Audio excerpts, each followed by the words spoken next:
safe and safety procedures are followed in case of any emergency.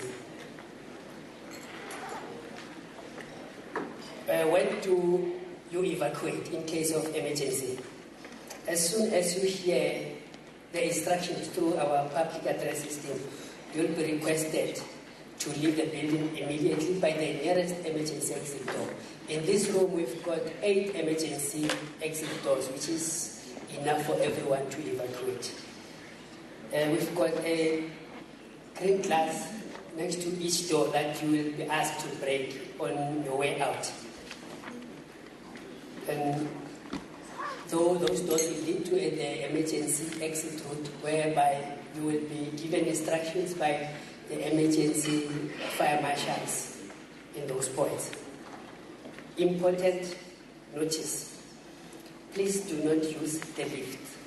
All our lifts will be grounded in any case of emergency, and they will stay open. Be cautious, please do not run. Avoid causing delays, and please do not obstruct other evacuees. You are requested not to run, just walk slow, not too slowly, but we ask you not to run. And you are also requested to help those who cannot evacuate by themselves. But in that case, we've got an evacuation chair outside this room, which will be used to help those who cannot evacuate by themselves. We've got security officers and fire marshals that will help in those instances. But if you have left your belongings, do not return to take them back. Surely, fire marshals will not allow you to do that. Maybe they can only allow you to do that if they don't like it. Do not re-enter the building until asked to do so by the emergency response team. Thank you and welcome to IDC.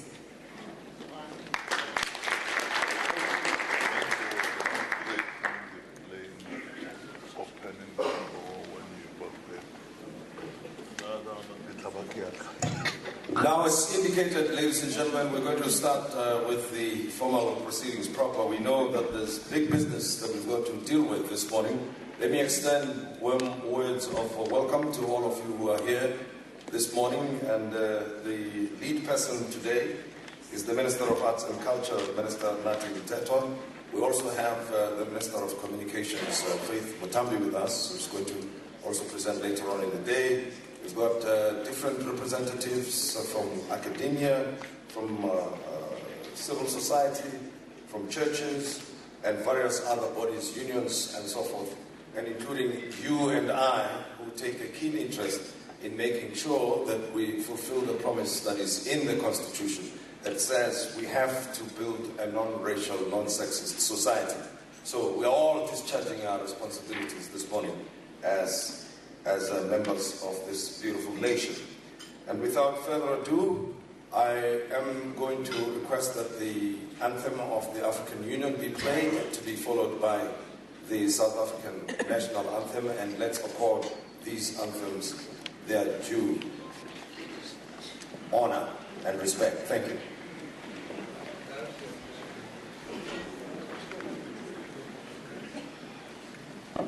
Let us all unite and celebrate together the victories won for our liberation. Let us dedicate ourselves to rise together to defend our liberty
Thank you. Thank you, ladies and gentlemen. I think the agenda is already set in the anthems that we listened to and participated in. Because the commitments are being made united, we shall stand, we shall strive for freedom, and so it goes.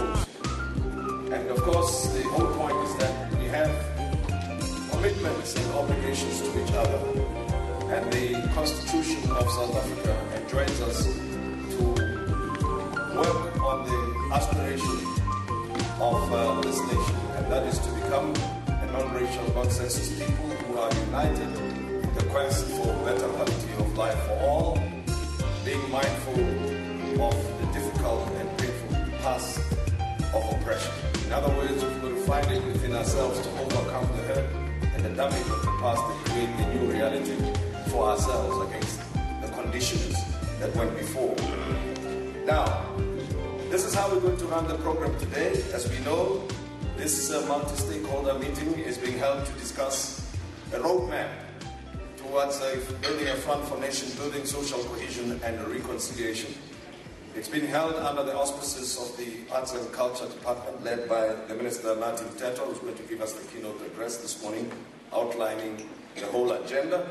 But there will be representatives from different stakeholders who have a keen interest in this subject and have got constructive inputs to make.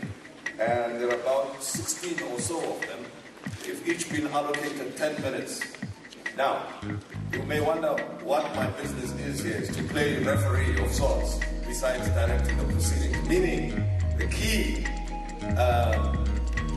responsibility that I have to discharge this throughout the day is to make sure they stick to 10 minutes or less. So, if you see me taking them off stage, I've got a few bodyguards here. They're not wearing any uniform, but they're there. Who will help me take them off this podium if they go beyond the allocated time. And if I fail in my efforts, please assist me in making sure that they stick to the script. But be that as it may, we're also going to get a chance to make our own inputs from the floor, and thereafter we're going to summarize the discussions and then give you a presentation. Professor Somato Dafrikeni and Professor Pelsi-Tolle will do that for us towards the end of the day's proceedings.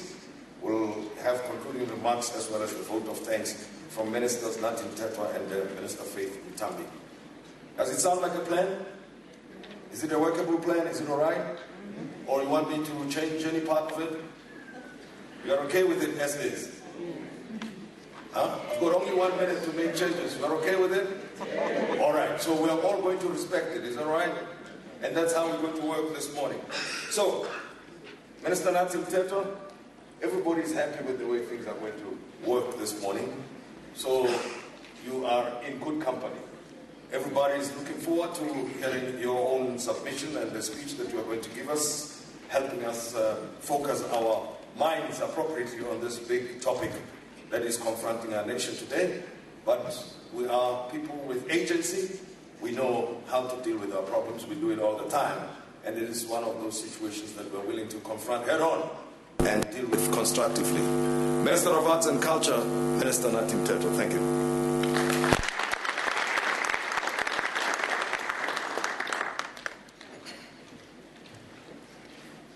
Thank you, Tim, and good morning to everyone. Good morning.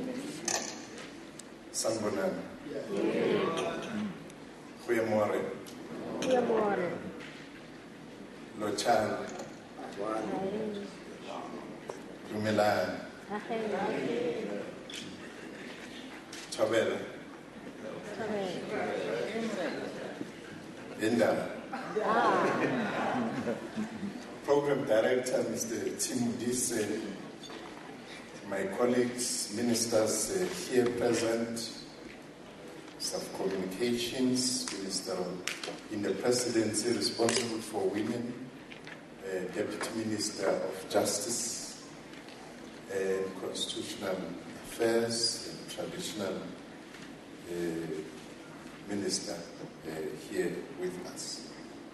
Speakers, panelists, and participants, representative and leader of social cohesion advocates, Judge Mhoro, the leadership of cross-section of our society organizations drawn from different sectors, leaders of civil society organizations, the African royalty in attendance, leaders of labor movement, leaders of youth formation, leaders of women formations, representatives of the journalistic fraternity, representatives of the special interest groups, distinguished audience, ladies and gentlemen, comrades and friends, fellow compatriots.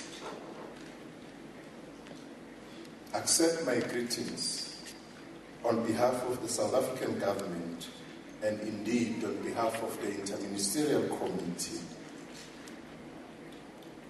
Let me also add the words of welcome to this session, where we also welcome your anticipated and expected collective wisdom on the greatest challenges and historic mission of our generation.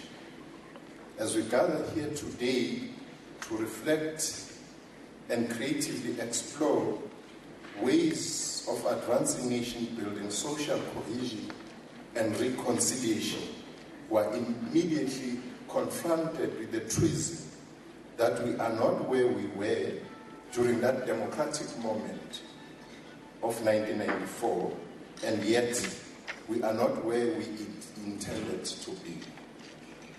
In simple terms, much has changed, and yet so much remains unchanged, thus suggesting that there is much work before us. In 1994, South Africa made a giant leap forward from a deeply divided, conflict-ridden past, and the then regime and sections of our society have become pariahs of the world.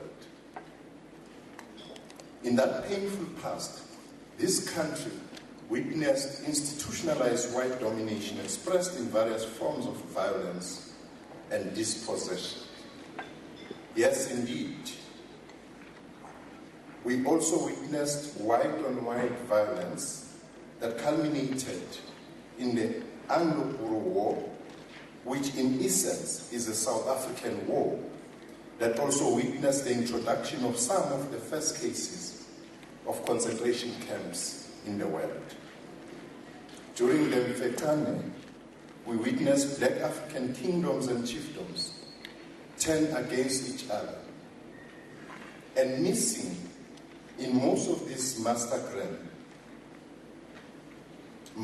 or grand narratives have been the story of the Khoi and the San communities that suffered numerous injustice and violence in the hand of Bantu and later under relentless onslaught by colonial forces. It would be hard to imagine the hardships that Asian and African slaves suffered in the Cape. In the more recent history of the struggle against apartheid Sharpeville massacre on the 21st of May of March 1960 and the student rebellion of 1976. All the aforementioned conflicts are an accumulated residue or scars of our collective societal and our group memories. These inform our pain, guilt, hope, and fear. Such a wounded psychology defies any national aspirations contained in our national constitution and underlying laws. The more recent incidents of racism in the social media and some widespread incidents of racism or racial tension are a reminder of what this cross-section of leadership with us here today ought to decisively and creatively deal with. It is a painful reminder that we need to climb in our relentless quest to realize the promises of our democracy. Addressing similar situation faced by the citizens of the United States of America, Cornel West wrote, and I quote, "We simply cannot enter the 21st century at each other's throats, even as we acknowledge the weighty forces of racism, patriarchy, economic inequality, homophobia, and ecological abuse on our necks. We are at a crucial crossroad in the history of this nation, and we either hang together by combating these forces that divide and degrade us, or we hang separately." Close quote. He continues to pose the following question to his fellow compatriots: do we have the intelligence, humor, imagination, courage, tolerance, love, respect, and will to meet the challenge? Time will tell. None of us alone can save the nation or world, but each of us can make a positive difference if we commit ourselves to do so. Close quote. What we seek to address in this gathering today is deadly, is poisonous, is destructive. It feeds to every healthy cell of this country like wildfire, unless we take rapid, aggressive steps to exterminate it. What we are dealing with is a cancer. As we gather here today to prepare for the coming National Convention for Nation Building, Social Cohesion and Reconciliation, I'm reminded of profoundly insightful proclamation of Frantz Fanon in his book, The Rest of the Earth, when he declared, and I quote, "Each generation must, out of obscurity, discover its mission, fulfill it, or betray it." Close quote. Our long history as a people of South Africa immediately reveals that different and successive cohorts of preceding generations have been able to identify their historic mission, and largely they have been able to fulfill it. Here I'm reminded of the national mobilization of a cross-section of society that culminated in 1955 with the adoption of the Freedom Charter as an alternative platform of the then apartheid system. In 1956, 60 years ago, we again witnessed women of this country rise against oppression in their march to the Union Building. In the early 1990s, leaders from diverse, sometimes enemies, political formations gathered to engage and craft a political future that ended apartheid system in its former legal sense and ushered in the new era of democracy in 1994. Again, we witnessed in our generation mobilization of South Africans in crafting of our national constitution that was adopted 20 years ago as a guiding beacon of light of our democracy. As we assemble here today, we are retracing the steps of those giants who defined and fulfilled their historic mission of their times. The greatest burden of history that we carry on our shoulders today is to ask, what is the historic mission of our time and what are we practically doing to fulfill it? Failure to answer this fundamental question will tacitly imply that we have chosen to betray the mission. More than 2 decades of our young democracy, we have recently experienced political tensions on the subject of status and place names. We have also witnessed incidents of racial tension or conflict in our institutions of higher learning and in the farms. We are now reeling from a recent spate of racist incidents and utterances over the social media. While these incidents are important, and they are also important reminders of the social issues of our times, they should not make us lose focus of the bigger picture hence the need to mobilize a new front or coalition for nation-building, social cohesion and reconciliation, not as an antidote to these recurring incidents, but also as a way of fulfilling the promises of our democracy as articulated in our Constitution. The gathering of this nature is a bold statement that government alone cannot resolve some of our age-old complex challenges. It is also a clear reminder that we should not always be fixated on asking what is government doing about social, economic, and political challenges of our time, but rather ask what can all of us do to break the spine of these social ills that are a menace to stability and advancement of our nascent democracy.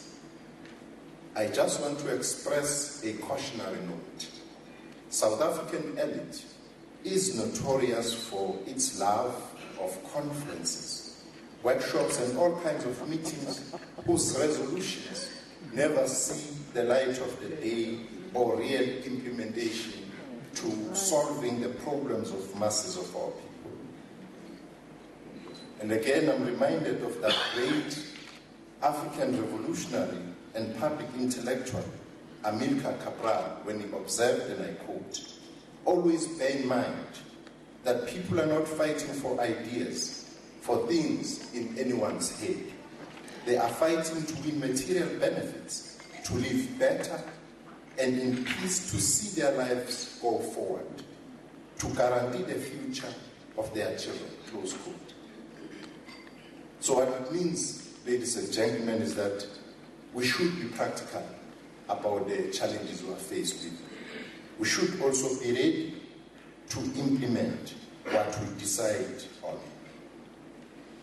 And this is a sharp reminder that no amount of abstract ideas will resolve our problems, and we must begin to focus on creative, practical, simple, accessible methods and solutions that will resonate with the masses of our people.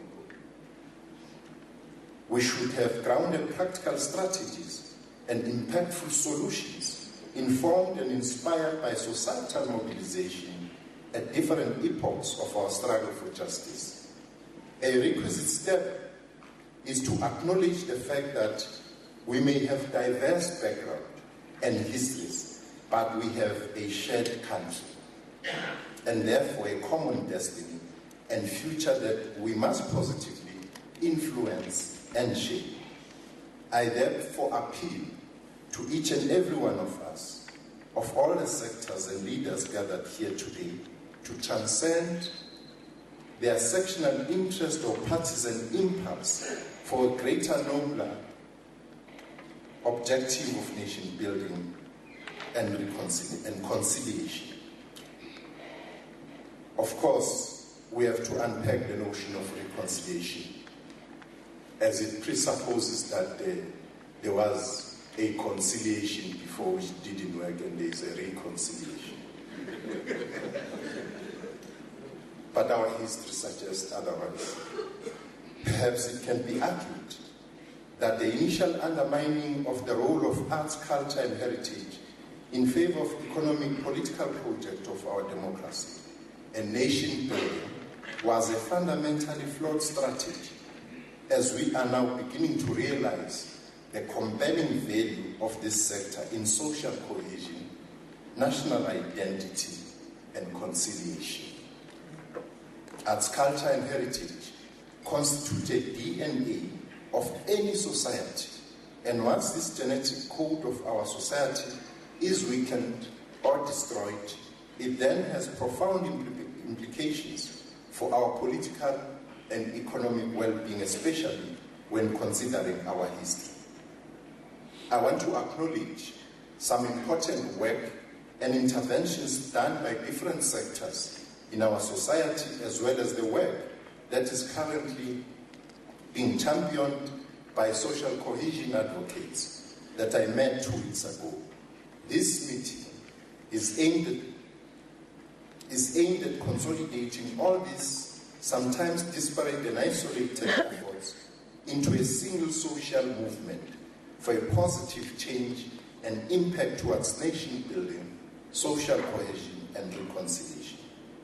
In this meeting, I would like presenters and participants to reflect on the achievements since the advent of our democracy, some gaps and shortcomings that can be identified, and even more important, to focus on what needs to be done to advance and deepen our efforts in promoting nation building, social cohesion, and reconciliation. As we are in a consultative and informative session, we are also preparing for the National Convention on this subject, and we shall encourage guidance on the issue of how to develop an effective, broad front of forces of positive change, as well as clearly articulated program and goals for the National Convention. I urge you to begin to craft the framework of a social compact that the coming convention shall reflect and adopt as the roadmap and a covenant of our society. Perhaps it is important to start from this side to be practical about how we seek to go forward. As we draw to the conclusion, I would like to propose the following for our practical consideration. One is that we develop strategies that should be deployed for maximum mobilization of all sectors of society to fight the demon of racism wherever it manifests itself. So the first point is that when such intolerances manifest themselves, all of us must take a stand, as our hashtag says, not in my name, we reject racism. If it's sexism, we reject sexism. If it's xenophobia, we reject xenophobia. But having rejected, we need to move beyond it. We need to explore, as the second point. We need to explore mechanisms of mass socialization and education that foster multicultural consciousness in order to celebrate our diversity in a united South Africa. This can be done through what the social cohesion advocates already are involved in: community conversations and sectoral conversations. Thirdly, whilst we cannot regulate racial attitudes that individual or groups hold, but a regulatory framework should be in place to fill the gap, particularly regulate behavior and become a deterrent of would-be racist. Because on this point is that people go out of their way, hurt and harm others. When the pressure mounts on them, they just say sorry. And you don't even know whether this sorry is genuine or it's because pressure has been bearing on them. The fourth area is that if we are going to reach our end point that is coming up with the social compact as we convene the National Convention, we should have unifying perspectives as South Africa. We should have these values where we say, this is us as South Africa, and if you define yourself outside of these values, you are not one of us. It is against that backdrop that we need to make a firm proposal for the popularization and the usage of moral regeneration movement charter for positive value as this unifying perspective for nation building, social cohesion, and reconciliation. Those would be some of the things we need to look into as we move forward. the founders of our democracy, in their various articulations, always cautioned us that in tackling the legacy of colonialism and apartheid, the road will not be easy, and progress must never be assumed as an inevitable natural step. And they also warned that there would be setbacks in the process. In other words, their warning was very simple, that the road to social progress is always under construction. What they always amplified was that the price of freedom is eternal vigilance in upholding and striving for a vision and values contained in our Constitution.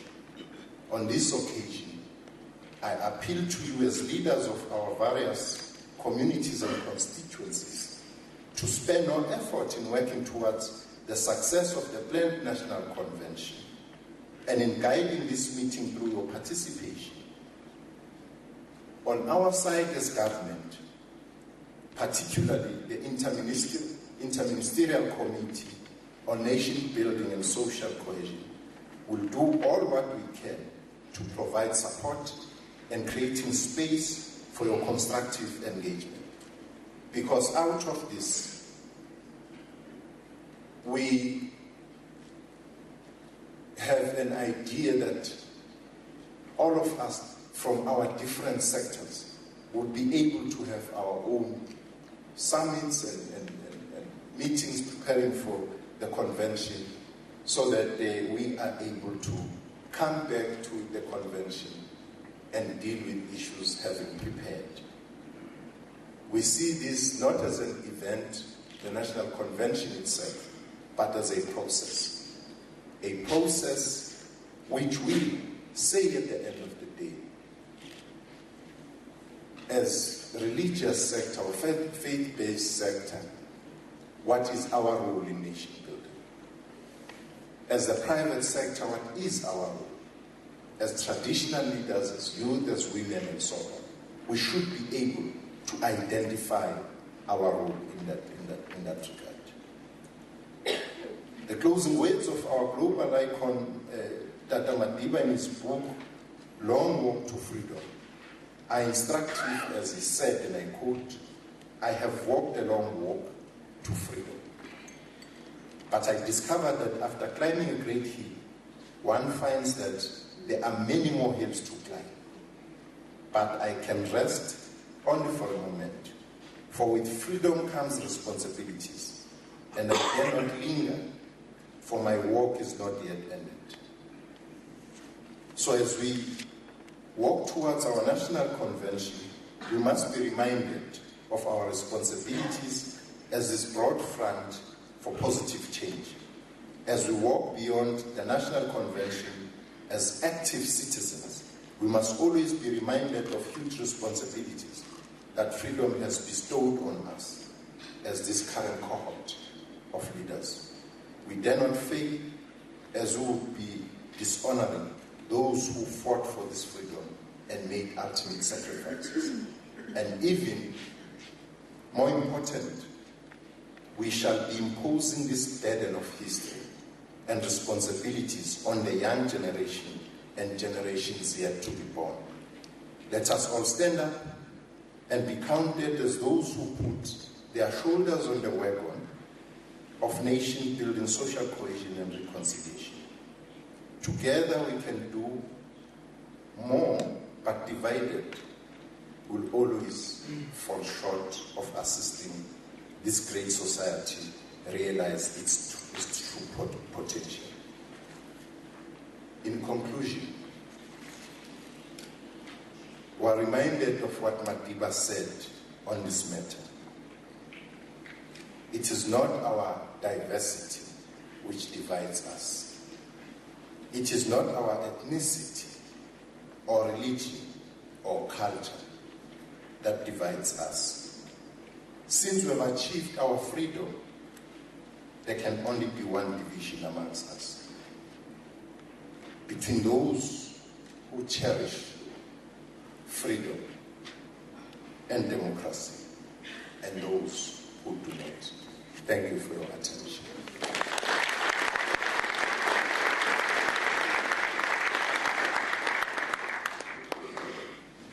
Thank you, Minister Mthethwa, for reminding us of what the Constitution requires us to do, and of course we volunteered our time for those who are here this morning because we share the same vision, that this is a society we want to craft, and the rationale behind the fight and the struggle for freedom was exactly that let's have a democratic, free, non-racial South Africa, and let us not allow it to go asunder on our watch. And let me extend greetings to the ministers, deputy ministers, traditional leaders, various other leaders that I did not extend greetings to. You're all welcome. And please participate. You know, the whole story takes place these days in social media. So go there to make your commentary as we go along. Not in my name is the hashtag, and also is it the handle, I think it's called, at Arts Culture SA. So as the speakers come here to make their submissions, you can also add your own views there so that we engage fellow South Africans and other people around the world who may be interested in the proceedings here. Let me call on the speakers in this order. Professor Mushinkondo, please come forward. And Ms. Luli Kalin-Nikos, also come and take your seat, ma'am. There in front. All right? Because I want us to move time, you see. That's why I'm doing this. And then, as you do that, I'm going to call on Judge Yvonne Mokoro to come forward and be our first speaker after the minister.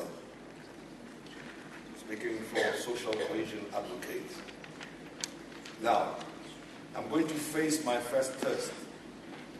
My first test today is against the judge of the Constitutional Court, for that matter. I don't know if you're within the constitutional rights and what protocol says. If a constitutional judge, a judge of the Constitutional Court oversteps the mark. I've said 10 minutes. If she goes beyond 10 minutes, I don't know where the appeal is going to go. I'll just appeal to the masses of our people to assist me in that regard. The Honorable Judge, please. Thank you, ma'am.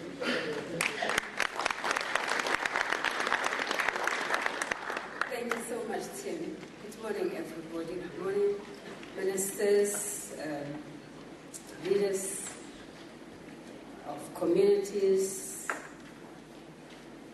everybody who is here, friends. Thank you for this opportunity. Tim,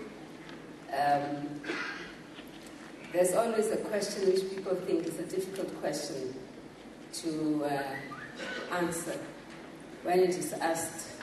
The judges judge, but who judges the judges? Very easy. Tim is here today to judge the judges.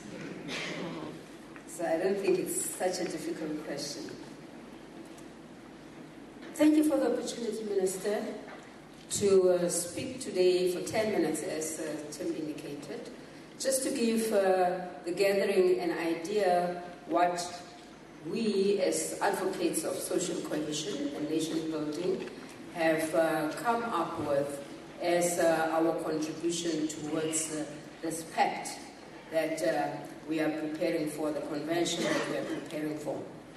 And as the Minister already said, we take our cue from the Constitution. In everything we do as South Africans, we consider the Constitution first, because it is a Constitution which created and envisions for us as South Africans a united South Africa, where we are united in our diversity, the need for us to create a democracy which is non-sexist, which is non-racial, where all of us are equal before the law and we respect, each and every one of us, the human dignity of each and every one of us. In other words, the Constitution envisions a democracy where we as citizens not only enjoy the rights to be citizens and be protected in terms of our Constitution, but we also have a duty as citizens to that democracy, strengthen that democracy by respecting at least the human dignity of each and every citizen and all of those who live in South Africa. So the Constitution envisions a society for us and provides that we as citizens must build that society. Since 1994, we know that the state itself has made efforts through government to create an environment through a number of activities, including cabinet lokotas, policy, programs, to create an environment where the citizens themselves may have an opportunity to participate in social cohesion and nation building. First of all, we know that the Truth and Reconciliation Commission started a process through the TRC process, but it just opened the opportunity for us as citizens, as a nation, to take the idea of reconciliation and nation building forward. So that when a group of advocates of social cohesion were appointed by the President and were given the role and function to drive through the Department of Arts and Culture's assistance and guidance, a program of social cohesion and nation building, we took that seriously. We have been working since 2012, since the summit in Kliptown,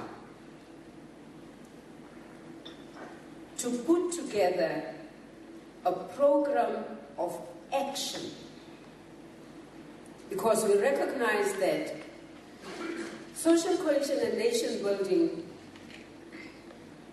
must be systematically pursued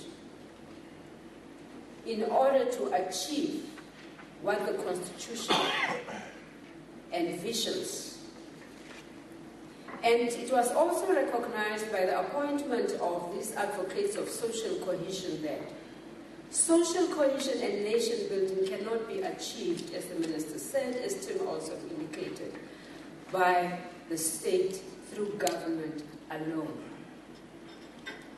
It is essentially a program that needs to be posited within society. In other words, it needs to be pursued and worked upon by society, all sectors of society, including right down within communities, starting, of course, with families. We envisage a situation where each family will ask itself, what is our role as a family in creating this united nation of South Africans, in promoting social cohesion and nation building? As an individual, what is my role as an individual to pursue that program and achieve the agenda that the Constitution has placed for us? So the advocates of social cohesion have come up with a practical plan of action,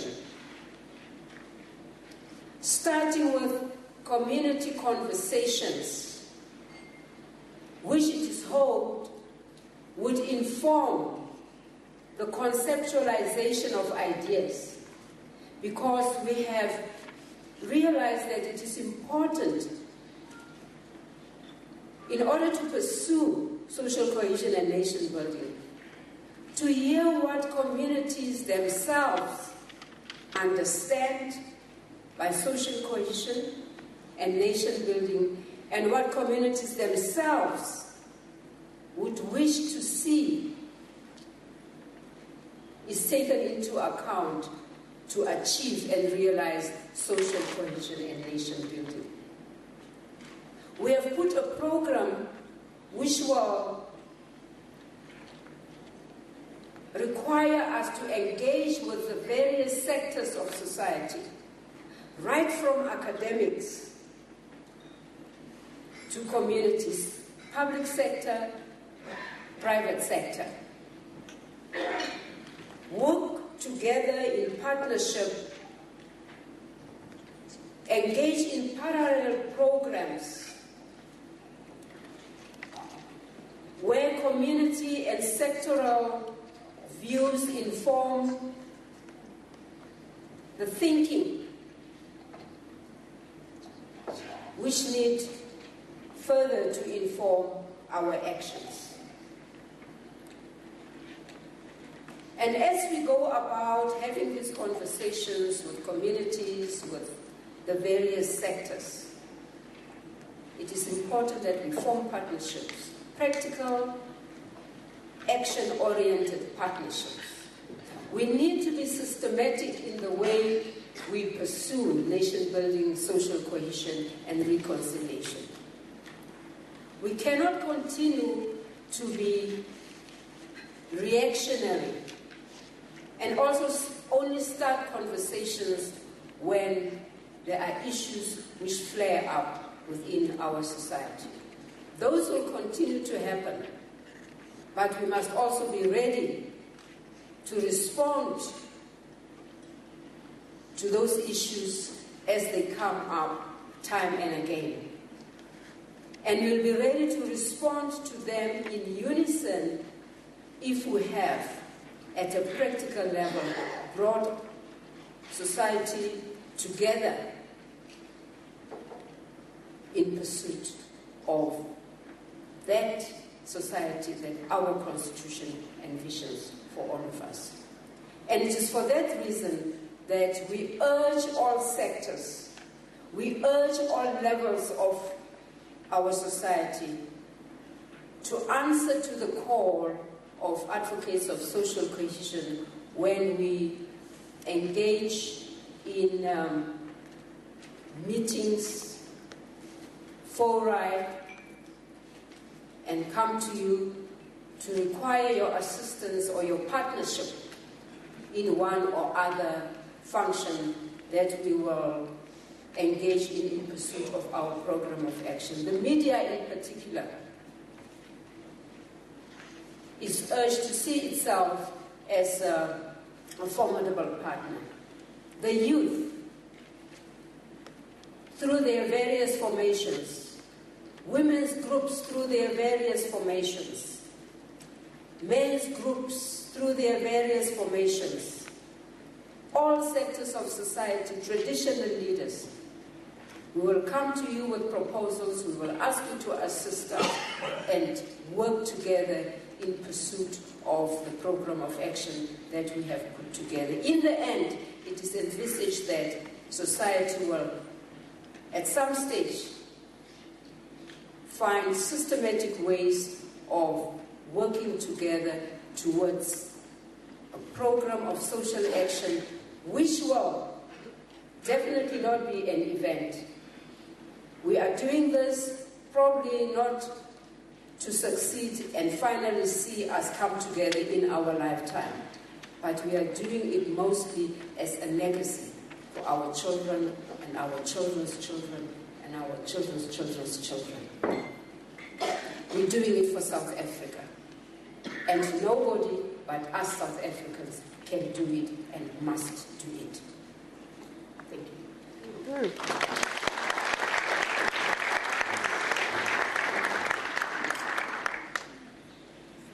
Thank you very much, Judge Yvonne Mokoro, there for your submission. Let me take this opportunity to remind all of us who are in the room that, as we heard even from the Minister, there have been a variety of actions taken over time to bring us to where we are. A democratic system that we enjoy today, and this is the anniversary of the March by Women Against past wars and apartheid 60 years ago. And one of the stalwarts, the leaders of that then protest action, is still with us here today, 60 years down the line. Ms. Sophie de Bruyn, if you could please rise. Let's acknowledge you.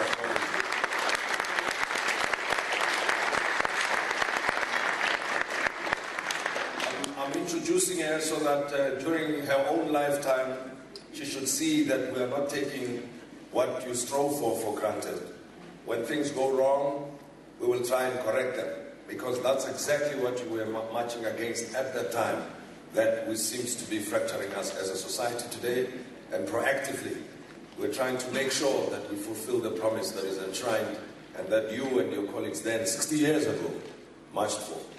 So we're very proud that you're still with us here today and to participate in these deliberations. Much appreciated.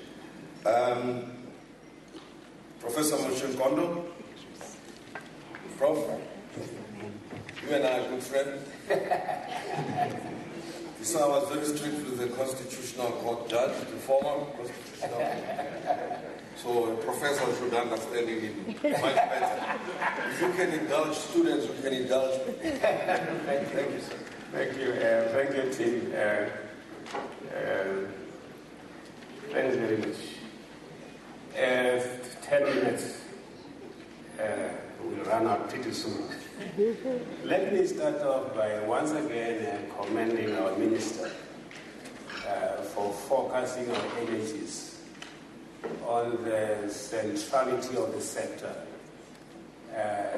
in the complex business of the state. You are doing it, sir, in a deliberate and very simple manner. We really appreciate it. It shows, among other things, the confidence we have as a people in government, in spite of its about imperfections. We are here within the framework of our laws and principles. Laws and principles that our government designed. We are not breaking up into massive disobedience. And that's a sign of public confidence and trust. I'll talk about that later. Our efforts to mobilize a national front to deal with the triple challenges must focus on their ideological origins, the political, social, and economic circumstances surrounding them, and the capacity of the policy instruments. Those are the three perspectives of work. The history, Honorable Minister, of anti-colonial struggles in South Africa, Zimbabwe, Namibia, Angola, the Cape Verde Islands, Algeria, to mention only the most prominent, has been marked by a period of violent upheavals against the prevailing system of political, legal, cultural, and social relations which have been overthrown and replaced by a new one. There is, Honorable Minister, as you know, there is by no means a perfect symmetry in these periods of great historical change. Yet there are certain patterns, certain regularities. Each has brought about a fundamental change, a lasting change in the social system as a whole. Each has sought legitimacy in a fundamental law, a radically different future. Each took more than one generation to establish roots. Each eventually produced a new legal system which embodies some of the major goals of the liberation struggle and which changed the colonial legal tradition, but which for very complex reasons, which we may start to look at, but which ultimately, Honorable Minister, remain within that tradition. These liberation struggles, including our own, led by the African National Congress, involves not only the creation of new form of government, but also new structures of social and equal relations between the state and society, new conceptions of the individual and the community, as well as new perspectives of history and the possibilities of life.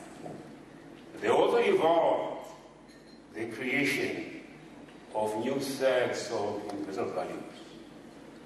In South Africa, the African National Congress and its alliance partners set in motion forces that resulted in the Bill of Rights, setting in motion the sharp increase in political consciousness, political participation, and commitment to egalitarian values.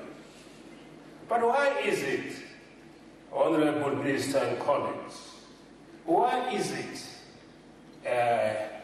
that new liberalism is so triumphant here and around the world, it is so far? Why is it? Why is it so resilient? Why is it so adaptive? Why is it that all the countries that achieved independence through a political settlement have had no much difficulty resolving the land question?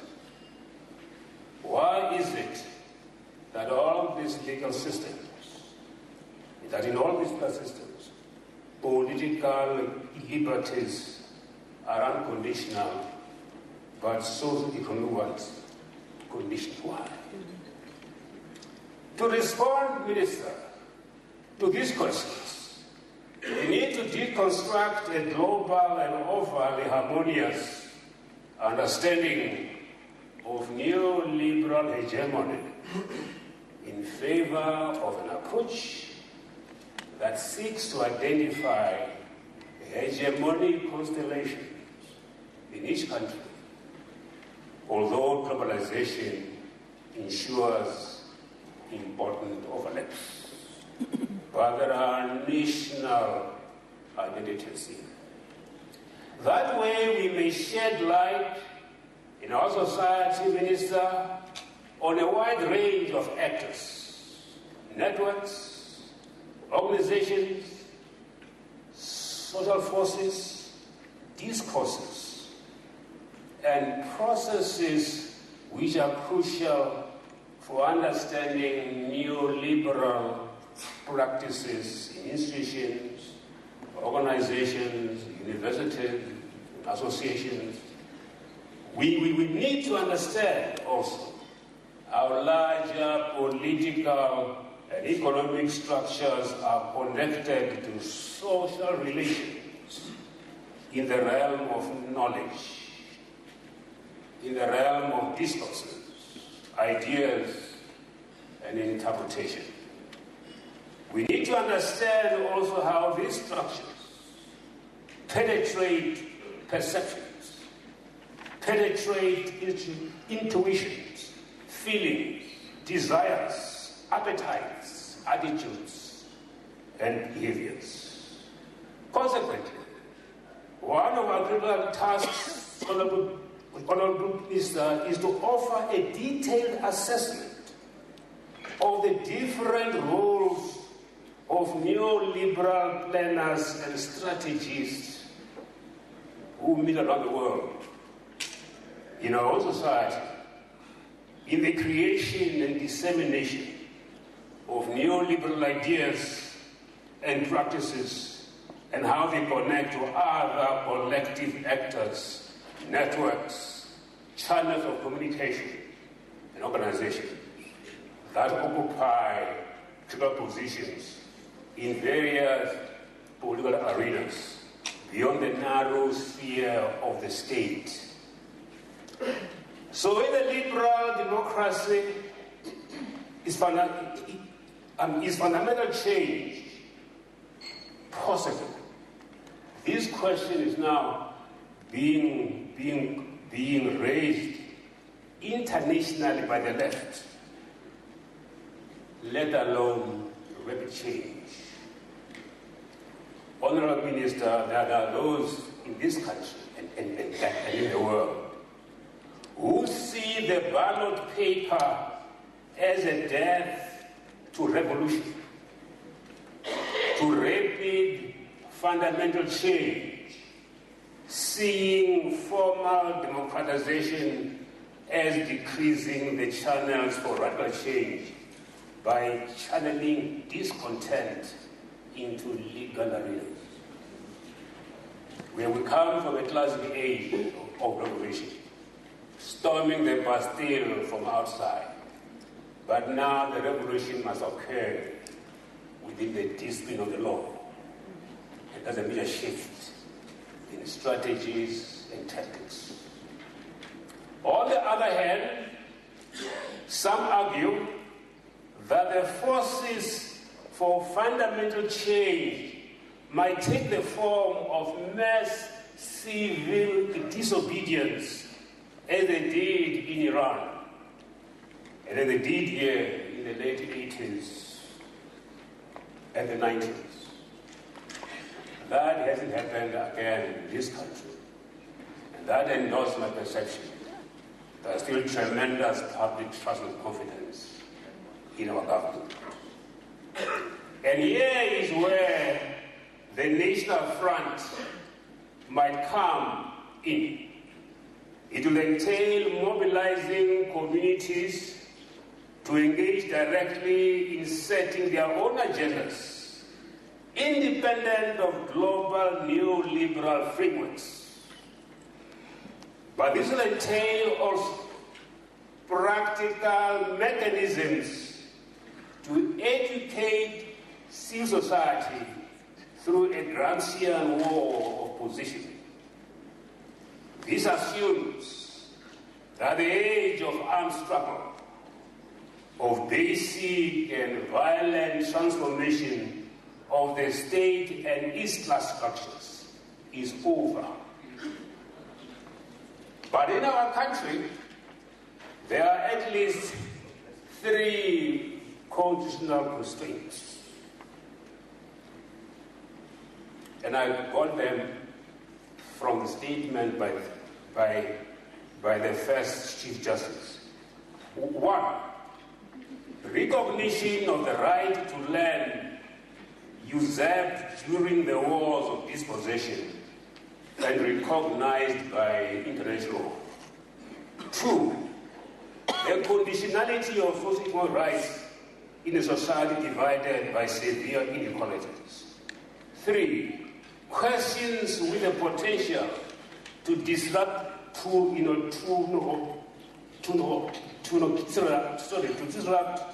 the political order are decided finally by the courts and not by the People's Parliament.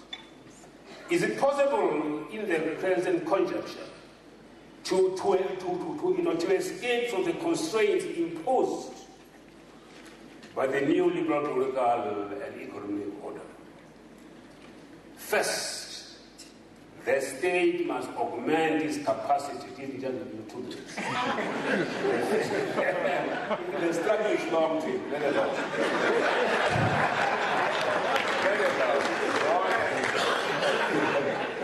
We won't solve these problems in an administrative manner. We won't. Anyway, I think it's important for us to indicate the 3 things that we've done. First, because the state has the legitimation authority to do this. The state must augment its capacity to mobilize resources for fundamental change. Second, it should assist the labor movement to extend political democracy to the workplace and the market. There's an urgent need for technical democracy. But as we do this, Minister, we should acknowledge the importance of knowledge and cultural institutions going forward. So far, the crucial role of these institutions, of the National Library, the National Archives, the Freedom Park, the National Arts Council, these institutions that produce, preserve knowledge that comprehends our future, these institutions are underrated and therefore underfunded. There's going to be no future unless we give more prominence to knowledge. Thank you.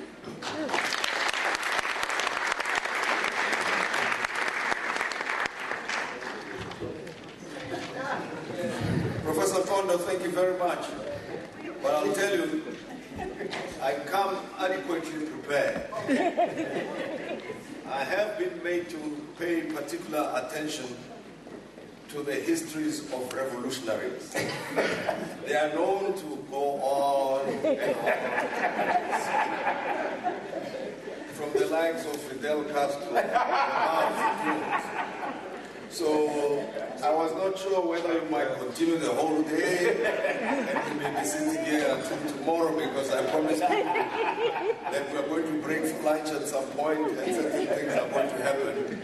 And then they will wonder that when do they get to hear the other speakers and also get to their lunch? I'm sure that is a concern that they will check. But nevertheless, thanks very much for the presentation there. Let me call on Mpumelelo Mkhabela to please occupy the seat, the Prof and the Judge. You may go back to your seats, thank you.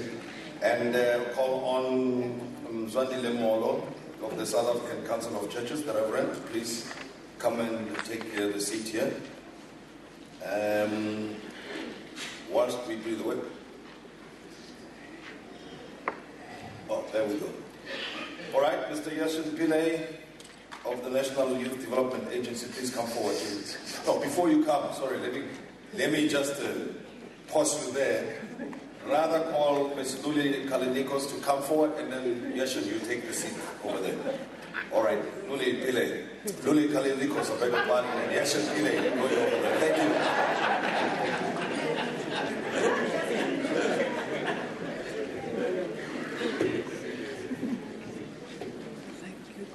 Thank you. Good morning, everybody. I'm trembling here, and I'm just trying to see how I'm going to prune my offering to 10 minutes. And so I think I'd better be quick and just talk a little faster and cut out quite a bit. And I'm also very grateful that Professor Nkondo has sketched the outline of the political economy of South Africa, and of course the Minister has given us an outline of our dark colonial history. And of course there wasn't conciliation ever. And so we've got to rethink this idea of reconciliation and bear it in mind, the contradiction of the word.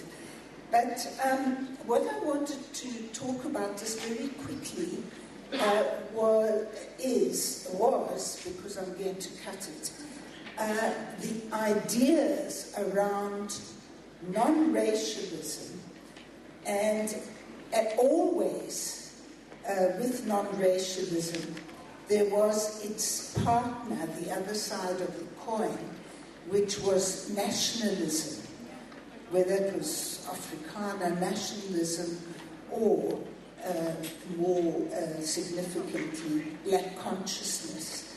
And the two were always kind of there. The one was forward, the other was lurking in the background. then when it turned around, the other, non-racialism, was lurking in the background. But the interesting thing is that our intellectuals who were crafting these approaches to society were outside of the university. They were intellectuals who were activists. The founding of the ANC, bringing together all Africans. The Marxists who emerged following both before and after the Bolshevik Revolution, foregrounding social structure, foregrounding structure, but also the economy. And some of them were saying that race doesn't exist scientifically. It doesn't exist. I'm thinking of Neville Alexander, for example, who said it's a social construct. So it doesn't exist. Let's just look at the economy, who are the poor, who are the rich, and why. Nevertheless, there were others, like the Communist Party, who developed the idea of the national question. And, of course, the reason why we are here today is that the national question is not resolved. We still don't have a nation. We didn't have a nation, and we're working towards it. We've made, of course, exciting and inspiring progress in the last 22 years. And of course, there were heroic struggles and inspiring struggles in the past, and we have to acknowledge those as well. But it's only recently, and then of course there was also the worker struggles as well, but it's only recently that academics and intellectuals attached to the academe who've been looking really seriously at issues like non-racialism. It was our forefathers and mothers were activists who actually acted out some of those issues around race. So I think I was going to talk about various intellectuals who've written interesting books. But I think to save time, I'm going to focus on one very recent book. It's called The Color of Our Future. Does Race Matter in Post-Apartheid South Africa? And it's edited by Kolela Manku, Professor Kolela Manku. And I think it has a number of interesting authors who've contributed to it. And he himself, of course, comes from a black consciousness background, wrote the biography of Sandton. And he actually raises the question about non-racialism. It's a sort of non-thing, it's just like a blur, who is a non-racist? What does a non-racist actually look like in society? And interestingly, another thinker who is very influential and highly respected is Joe Netshitenze. And he also addresses the issue of non-racialism. And he too says, we've got a festival of negatives here. Non-racism, non-sexism, non-this, anti-that. And but at the same time traces the history of the Freedom Charter, the Morogoro statement in Exile, a strategy and tactics statement, where the Morogoro statement tried to refine the criticism of the Freedom Charter, which says the land belongs to all who live in it. The Morogoro strategy and tactics document says liberation must come to all, but all, and, if you like, Africans in particular, we know the phrase because we have it today, and blacks in general. So it refines it, and in a way it kind of embraces both sides, the non-racial thread and the, perhaps, partly the black consciousness thread. So, it looks as if we are, in a way, starting to come together.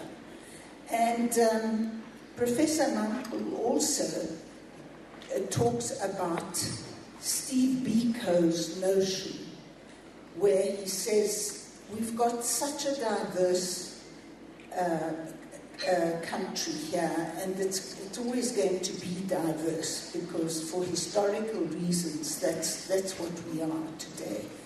And he proposes a joint culture, that Steve Biko's phrase, which is still very relevant today. A joint culture, he says, but which naturally the majority of the people will have more influence on that joint culture, and others will fit in. He also quotes Robert Sobukwe, who talks about it's not the color of your skin, it's whether you are committed to Africa and to the country. Then you are an African.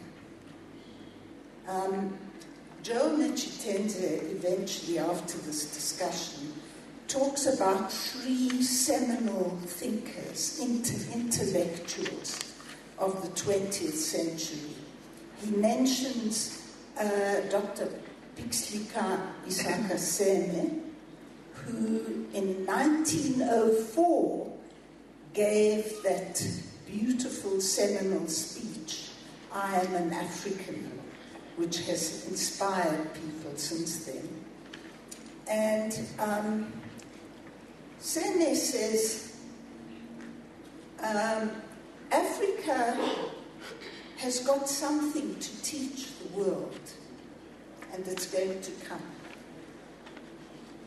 Then Nechitenje also quotes Chief Albert Luthuli in his Nobel Peace Prize speech, who said something very similar. He said that I believe that Africa is going to bring a gift, and talks about the human syntheses, plural, of Egypt, China, Europe, and Africa, which will bring a spiritual, a moral, and a humanist order as a gift to the world. And then finally, Joe Nechitenze also quotes Steve Biko, who says, we are working, Black consciousness is working to offer the world, or to show the world, a human face. Now that is a very powerful reply, if you like, to neoliberalism, to this rapacious greed for consumerism, for consumer culture. And what we need to do, I think, is to put forward these very inspiring ideas, which are part of our very foundation. One of the books that I also wanted to quote, and I'll just do it very quickly, is Jacob Dlamini's Native Nostalgia. I found this interesting because it's a story not of the big people up there, the big thinkers.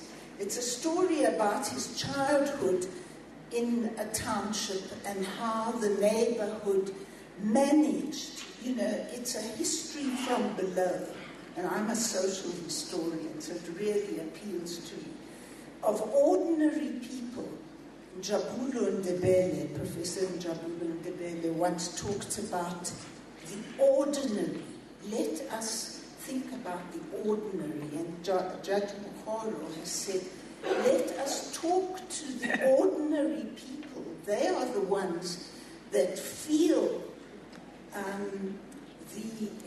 the problems most keenly. And, you know, he's got stories of how neighbors would help each other, a kind of strategy of survival, but it's a collective and a shared one. And so it's that, I think. And what I would like to do is to encourage academics to start looking at our own deeply embedded culture, which is difficult to grasp intellectually, but the culture of humanism, or Ubuntu, if you like. There's one book that's come out. My problem with it is that there are not enough writers who have lived Ubuntu. There are people looking at it from above.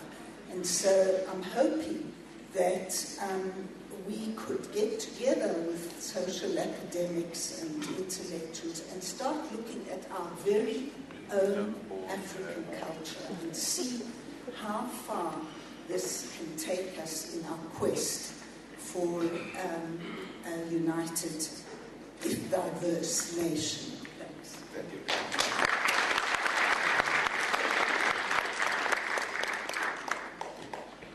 Thank you, Luli Kalinikos. You probably wonder why I'm hovering around, Luli.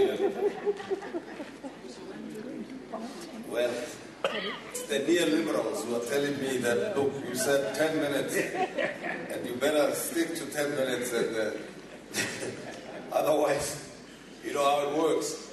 All right, well, again, we're going to have a long day, ladies and gentlemen, and I just want us to make sure that, you know, around 5:30, at least the proceedings are done. We have additional 12 more submissions before we break. So that's the whole point. I'm working against that. Please understand. All right? I'm not trying to interfere with the proceedings or anything of that sort. It's just that we've got to get going. Otherwise, we'll end up with a major problem on our hands later on. And Mr. Yesu Pillay from the National Youth Development Agency, please come forward. It doesn't change it. It means 10 minutes. If you can have a representative from the youth, you can even edit yourself to 7 minutes. No, thank you very much, Program Director. And I think we as young people will try to make this but critical. Nevertheless, honourable ministers, deputy ministers, distinguished guests, comrades and friends.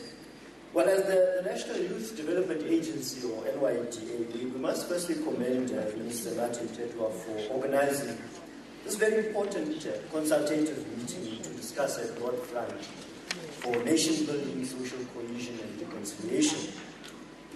In every society, there are laws which constitute the legal system, and then there are the values and principles which underpin the culture of the society. And let me start in a youthful manner and be as controversial as possible for the purposes of debate. The judgment of the High Court in favor of Mr. Gareth Cliff recently, being reinstated as a judge on the Idols show, may have been a legal victory for Mr. Cliff, but his action from the show for condoning racism was, for some, a moral victory for Mnet. And one must salute Mnet as a media house for taking the right decision, although it has been found by our courts to be an unlawful one. But an unlawful decision does not necessarily mean that the decision by Mnet was morally wrong. And I'm quite confident that Mnet will continue to grow and prosper for taking the right decision by standing firm against condonement of racism. A legal victory for Mr. Cliff, but a moral victory for Mnet. The mass condemnation of recent racist outbursts by a few in society and the actions taken by corporates such as Mnet, by young people in mass protests, by old and young, reflect a society that has really embraced a zero-tolerance approach to racism. Religion and science agree that there is only one race, and that is the human race. And there are no other races. In fact, there is no biological basis for categories of race except to say that it is a political and social construct in terms of which power, wealth, and social position can be assigned to. And ultimately, there's only one nation, and that is the nation of humanity. We therefore need to educate more about human values, and so we need more education in human values, especially for our young people who must be taught from a very early age that in fact we are all the same. And so we need to promote and live education in human values. We need to build a more humane society. And so the construction of a more humane society requires an adequate balance of unity in dialogue and unity in action. Unity in action is cultivated through non-racialism in action. And given our dark and racially divided past as a country, what we need is unity in action and unity in dialogue. We need non-racialism in action, not only in thought. And so we need to practice non-racialism in every thought, in every word, and in every action. But what is interesting in the discourse around race and race relations today is that the loudest ones are not necessarily the youngest ones. And in a country where 42% of the population are youth, this poses a significant challenge to what we seek to achieve. The loudest and most controversial seem to be the pre-1994 adults with a lot of baggage from the past. The post-1994 youth are not being given enough space to share their own views, their own experiences and thoughts about growing up in a democratic and multiracial society. In fact, the youth of today may have more to teach us about race and race relations than we think. And so let us promote the voices of youth on matters of race and social cohesion. There can be no roadmap without the important voice of the youth. As the NYDA, we will be leading the creation in partnership with the Department of Arts and Culture for more platforms and programs aimed at actively involving the youth in efforts of nation building and social cohesion. From education to sport, the NYDA, together with the Department of Arts and Culture, will develop youth-orientated programs aimed at promoting an educated, more empowered, non-racist, non-sexist, and prosperous youth. We have intensified youth development programs which seem to be promoting social cohesion better than others. Programs such as a youth-built infrastructure development program, where young people are building houses for the poor and for other youth, and as they build together, they learn more about each other and valuable life skills. And as one of the NYDA Youth Build sites that has been identified for implementation this year, as per the instruction of President Zuma, will be right in the middle of two communities of Yesteris and Mamelodi, for example. And that's just but one example of the many planned sites, of the many programs that have been identified across the country to facilitate the involvement of young people in this very important discussion. Racism today manifests itself on social media, sport, music, business, etc. No stone must be left untouched as we fight the war against racism. And the destructive language of racists promoting a racist South Africa must be met with the progressive language of humanists promoting a more humane South Africa. South Africa should in fact be a world leader against racism and all forms of discrimination. And we must condemn all forms of discrimination and promote our unity and diversity. We in fact stand more to gain as a country by harnessing the power and strength of our diversity than by emphasizing our illusionary differences. Finally, in an interview conducted in 1968, Dr. Yusuf Dadoo, the then chairperson of the South African Communist Party, and stalwart of the liberation struggle, was asked the question. The argument has been put to the Indian people in South Africa that as a minority group, they would be no better off under black rule than under white rule. What is your answer to this argument? In his response, Dr. Dadu is quoted as saying, "Freedom is indivisible. A section of the population cannot be free if the rest is in bondage." It's the argument of Asian provocateurs in our midst who deliberately try to provoke hostility in order to convince each of the other race groups that their grievances are not the fault of an oppressive government or system, but of another oppressed group. They use this tactic precisely because it is our unity in the face of oppression that the oppressor most fears. It is precisely our unity in the face of poverty, inequality, and unemployment that the oppressive system most fears. It is precisely our unity in diversity that will liberate us from political, economic, and social hardship. It is precisely our unity that is key to South Africa becoming a truly peaceful and prosperous country. And Program Director, Minister, and distinguished guests, as the NYDA, we are committed to facilitating the youth, or the unity of all youth in particular, and society at large. Thank you very much.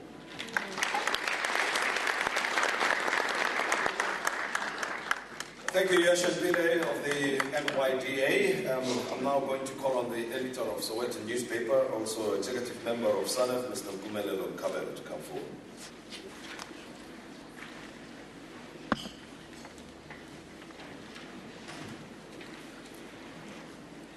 Thank you, Tim. Thank you, Minister, for inviting SANEF. Good morning to everyone here.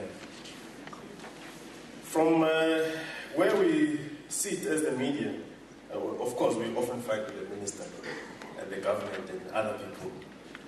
But we appreciate the fact that we can sit around the table and participate in conversations such as this one to build our country. But I want to start off by perhaps raising a question. Why? We need to ask ourselves, why do we have to have nation building? Why do we have to have social cohesion? Why is it important for us? I mean, if we don't start there, we can argue and debate the whole day or have all kinds of strategies, but if we don't know why we're doing it, we may be lost, in my opinion. There are many reasons for this, and many other countries have undergone similar processes of nation building. But as South Africans, we need to understand that, among other reasons, I think are the following. One, nation building is important for building a strong state. I don't think you can find a strong state anywhere in the world. I mean, a strong state which is also legitimate anywhere in the world, where there is no social cohesion, no nation building. Two, I think it's important for even the sovereignty of the state itself. It's not just about the racial incidents that we speak about from time to time, the racial insults, the slurs, the undermining of each other, the tribalism that we find in some communities, the xenophobia. There's also the question of sovereignty. If we are not a united country that respects certain rules, certain norms around which we are united, certain traditions, it's easy for us to lose our sovereignty. I'll make an example. I think it's easy for a country to suffer from attacks, either internally or externally, if it's not a united country. If you have, for example, to design a security strategy for a country, it's not just about the military hardware, it's also about the software. The software is nation building, social cohesion. If people are not united, they're not loyal to the country, they're not loyal to the flag, they're not loyal to the constitution, they're not loyal to its traditions and norms and the values that should actually be uniting us. It's easy for people to let their guard down, and it's easy for them to lose even the freedoms that they've recently acquired. It's important that we have the nation building. I think there was an attempt in the beginning, at the dawn of this democracy, to actually elevate nation building as one of the central goals or central themes of the government. But somehow, I must say that my criticism is that this was actually dropped along the way. Many would remember that the government of President Nelson Mandela adopted the Reconstruction and Development Program, the RDP. It had 6 pillars. One of those pillars was nation building. My own newspaper, the Sowetan newspaper, had for years, long before 94, promoted the idea of nation building. And at some point down the line, my predecessors dropped the slogan, nation building, which was a slogan that was the editorial philosophy of the newspaper. The slogan was also dropped from the front page of the newspaper. The government also dropped nation building as one of the 6 pillars because we thought that we had arrived. We thought that with 1994 and now we had to formulate a new strategy to grow the economy, we had to have gear. We became more obsessed with the material side of things and forgot that actually not everybody had bought the idea of reconciliation. Not everybody understood that we had to go beyond adopting the constitution, we had to go beyond voting, we had to go beyond the procedural means of attaining a democracy and go to the hardcore issues, which is about social cohesion and nation building. We were woken up by this flaring up of xenophobia and this continued racial tension in the country, to realize that actually the job was not done. I think we were very naive to think that you could actually have realized the goals of nation building in such a short space of time. Nation building is a permanent project.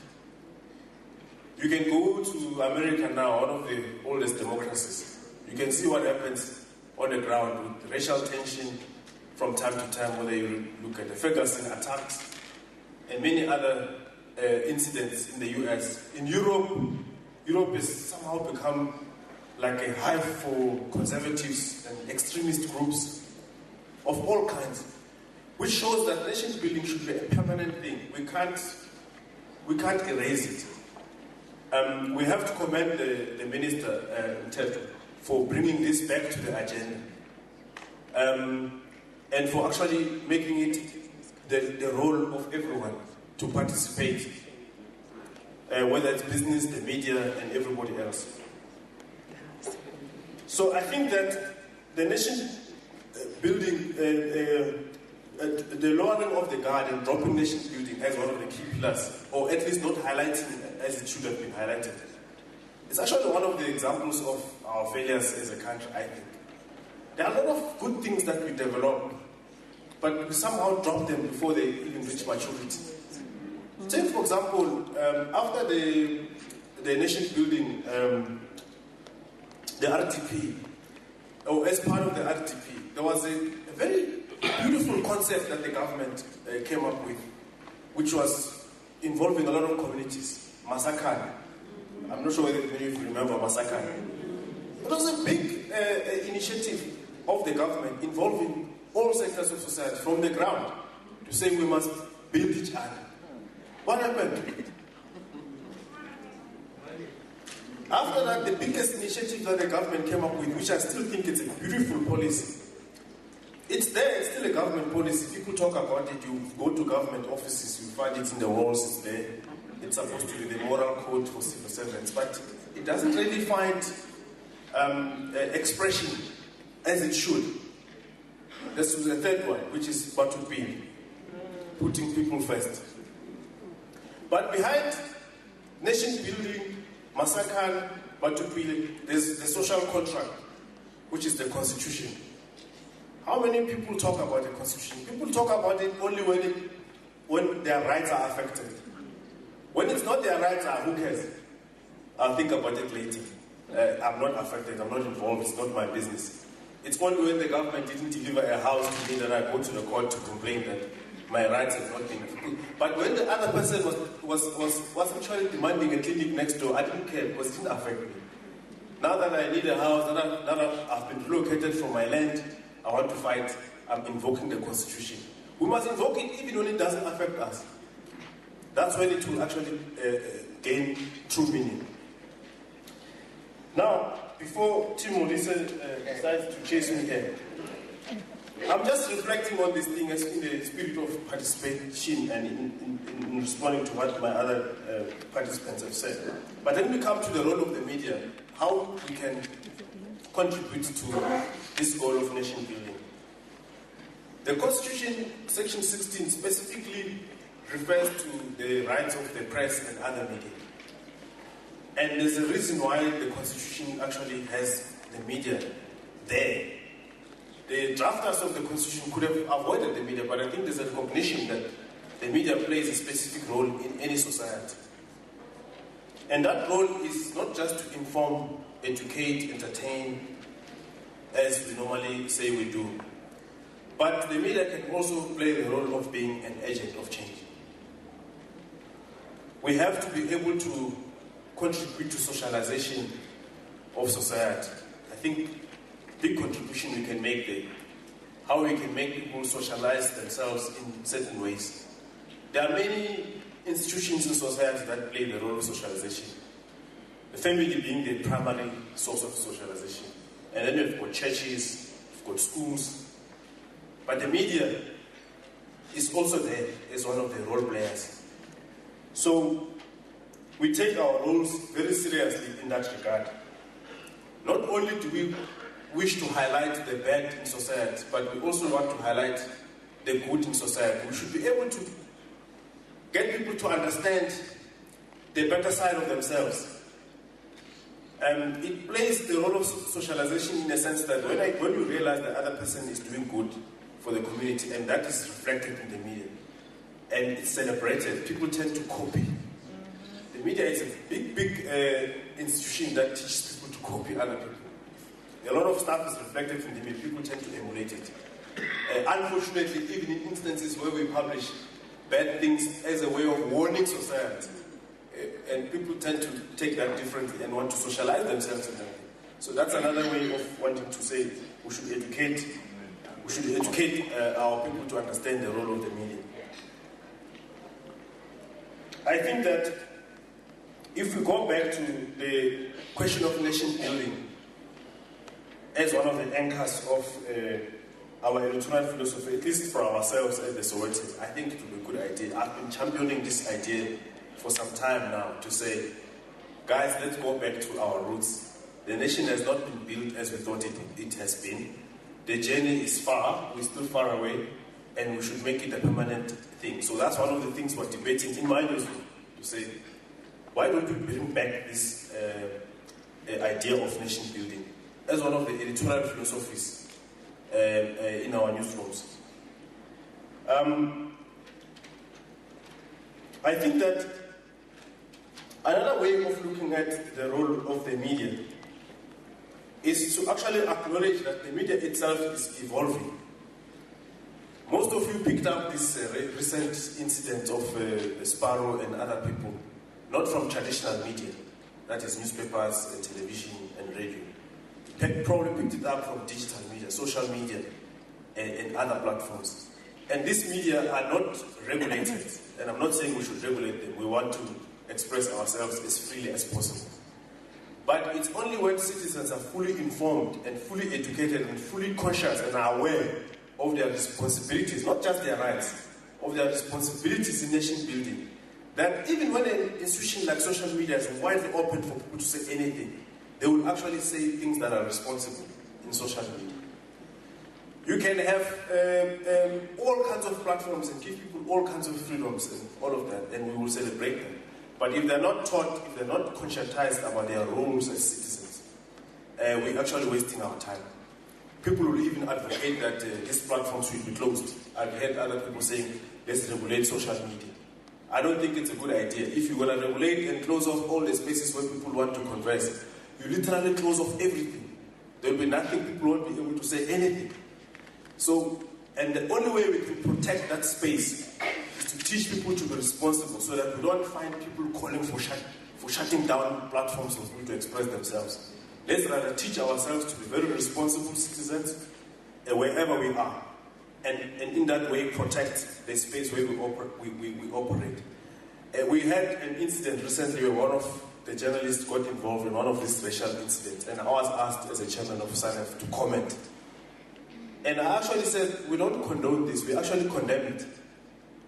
Because we believe that it's only when we recognize the limits to freedom of speech that our campaign for freedom of speech gain legitimacy. If you only want to champion your rights and you forget the limits, you look like you're self-serving. You want to express yourself, but you don't want limitations. You want your rights, but you don't want your responsibilities. Tim is here. So as a media, we commit ourselves to nation building by providing ourselves as a platform for social change, platform for debate, platform for information, and of course, platform for responsible conduct in society as a socialization agent of society. Thank you, Tim. That was a good cue for me, Pumadalo Kamela, when you said, the rights are there, but there are limitations. So I thought, well, let's test those limitations and see if they work. And those who have legal training in this room will know that it's not easy to prove that there are indeed limitations and they can be imposed on the rights. It's a struggle first, but nevertheless, thank you for the submissions and presentation. Now, talking about what the media can and should do, entertaining and so forth, I'm thinking of all the reality TVs, the Kardashians as an example of media's contribution to nation building and social cohesion. Or Our Perfect Wedding as one such. I think one of the problems we face as a nation is that there was a time when we left it to Bafana and the Springboks, you see, and we thought it's up to them to promote reconciliation. We can get on with our lives. So we waited for them, and they won. When they won then, and we thought, well, then we'll become a united nation ongoing. It's when we started to lose that all hell broke loose, as far as I'm concerned. Because in 1995, 96, it was all right. That's why we could believe in it. We were winning. But man, once we started dropping from top 4, rugby, football, top 20, and becoming this and losing, sometimes not even qualifying, then we got very, very upset. All right, I've got the people here to present. My next speaker is the Reverend Molo from the South African Council of Churches, and let me call Dr. Gustav Klassen from the Dutch Reformed Church, Mr. Thabo Molodja from the South African Union of Students. Take your seats, as well as Mr. Tembing Osi Josopu from the South African Youth Council. Please come forward. Thank you. Rev. Thank you. Thank you very much to the program director and the minister and the ministers present. Greetings to you all. I want to start with a small disclaimer, Mr. MC.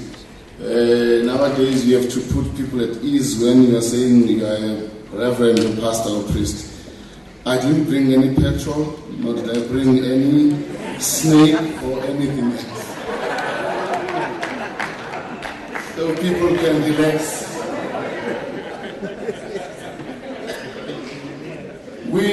I stand here on behalf of the General Secretary of the South African Council of Churches, the Reverend Bishop Malusi Bumlwana, who unfortunately is not able to make this, to honor his invitation because of things that affect his health and also the load that he has. The South African Council of Churches, Ms. Minister, and the extinguished people who are here, is distinguished, not extinguishing. Distinguished people who are here wants to start by affirming the importance of this conversation and this mobilization of all of us into a common purpose of making South Africa a place that all of us belong to with dignity, respect, and commitment towards one another. And we affirm that because we believe at the core of what we are is the need to find one another. And in that finding one another, are able to work together for a common direction that is divine, that is noble, and that is transformative in character. The SACC, as it is known, is an ecumenical association of Christian churches. It represents many Christian churches, and it finds itself in this conversation steeped in its own tradition, a tradition that has been shaped, amongst others, by stalwarts like Desmond Tutu and Beyers Naudé, who not only in language, but also in action, showed us what it is to develop and shape a new country, and knew the demands of what that might mean. We in the SACC, inspired by those living in the context of a movement that lives with many South Africans, come to this moment to offer ourselves, not only our history, not only indeed our resources, but the connections of our people. The church exists in every village. The church exists in every ward. The church exists in all the corners that make this nation our nation. And we as the SACC then offer that to this country, not as a self-righteous attempt to prove that we are better than others, but simply as the least called upon to be sown into the world so that the world becomes better because we all live in it in our own ways. The SACC, in its quest to know where God wants this country to go to, has come to a campaign which we call the South Africa We Pray For. That campaign, Mr. Minister and MC, is one that seeks to say to the church and to the country as a whole that South Africa needs to move away from the euphoria of freedom into the actual working out the consequences of freedom. That South Africa as a country needs to realize that we cannot subcontract who we are and are becoming.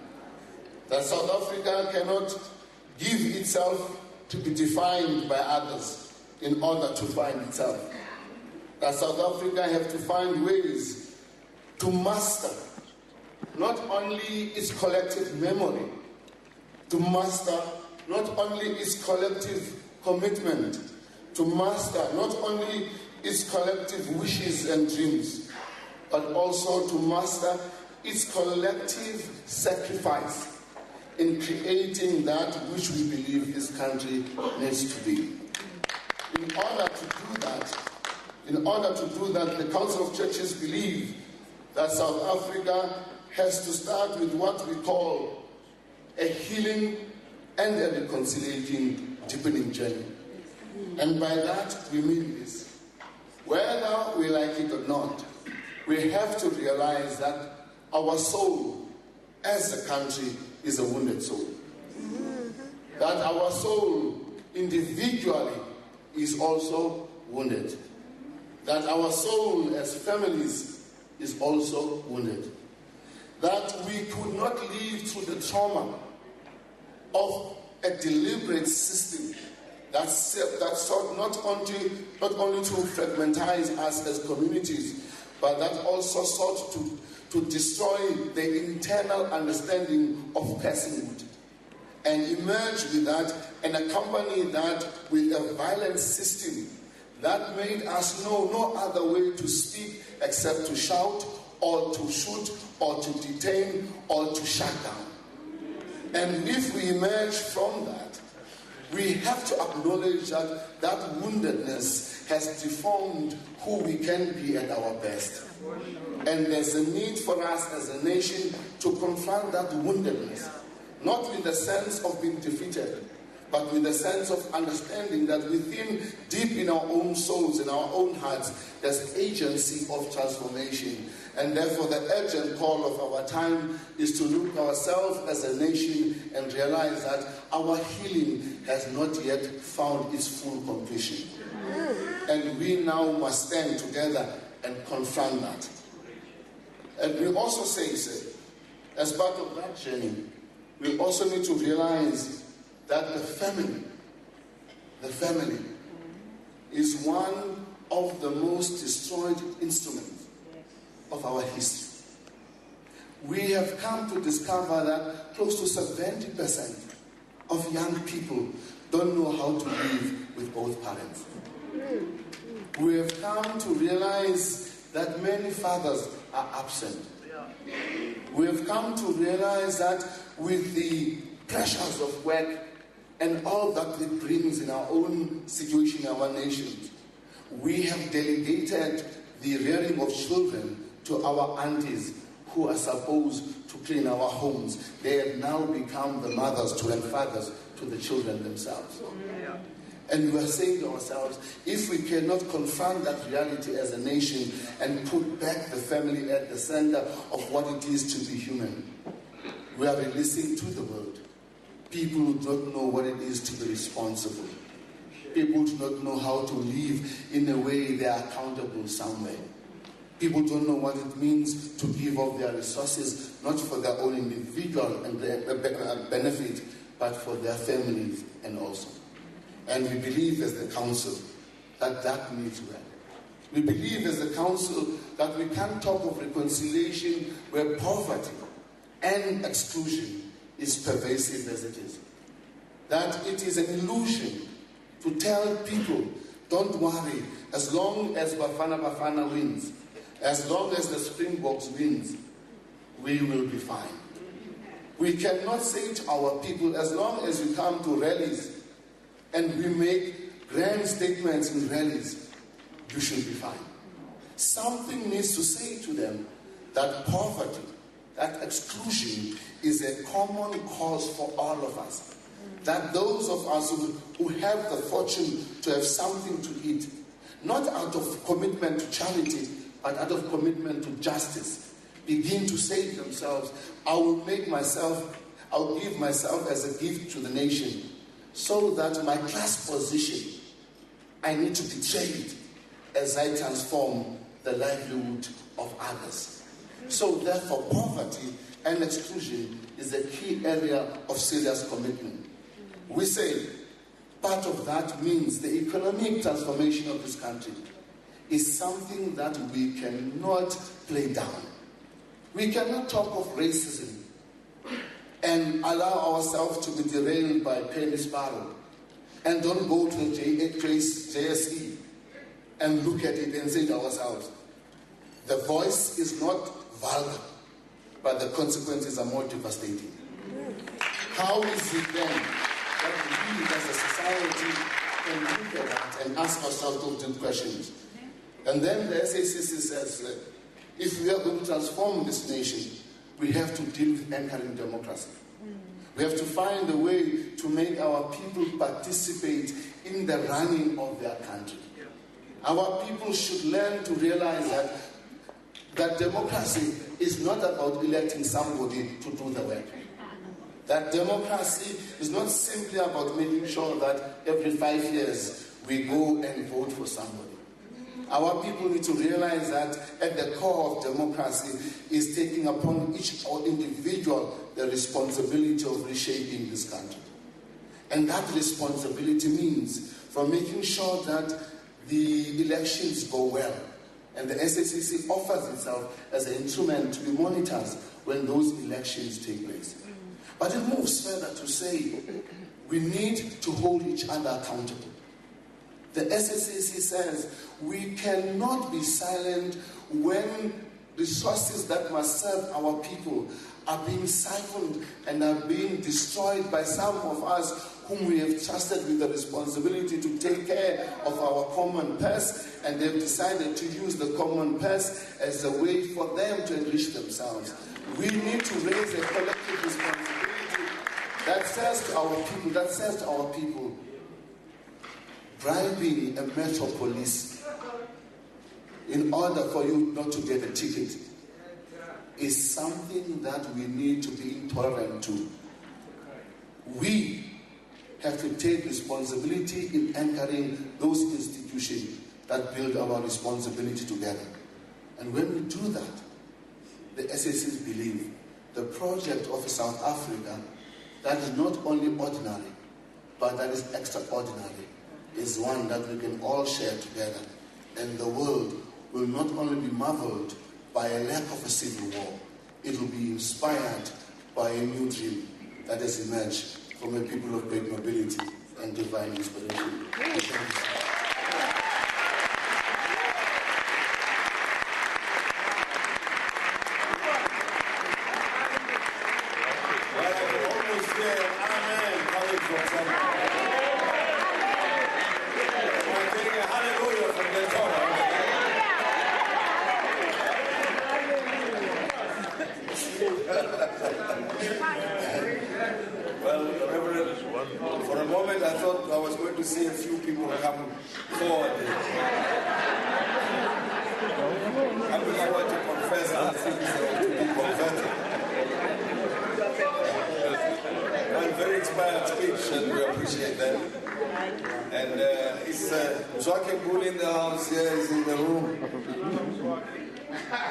Well, at the beginning, you see, I thought Mzwaki could steal a few lines from you and convert them into one of his songs. You see, when he spoke about there being a church in every ward, in every village, that there's a church in every township in our nation, in our nation, in our nation.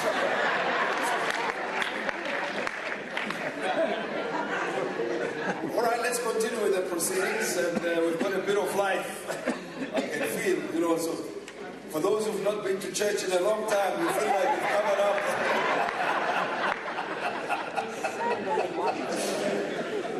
We are continuing with the program, and I want to remind you, we're going to break for lunch after all the submissions, and when we come back, it will be your turn to also make a contribution. So I have to inform you of that, because sometimes, you know, the speakers who came here had to think about it first.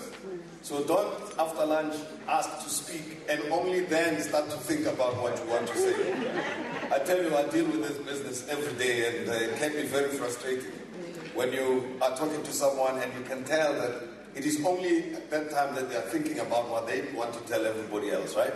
So I'm giving you lead time. Think about what you want to say after lunch, right now. Whilst you're doing that, Dr. Gustav Klassen, representing the NG Kerk, is here with us.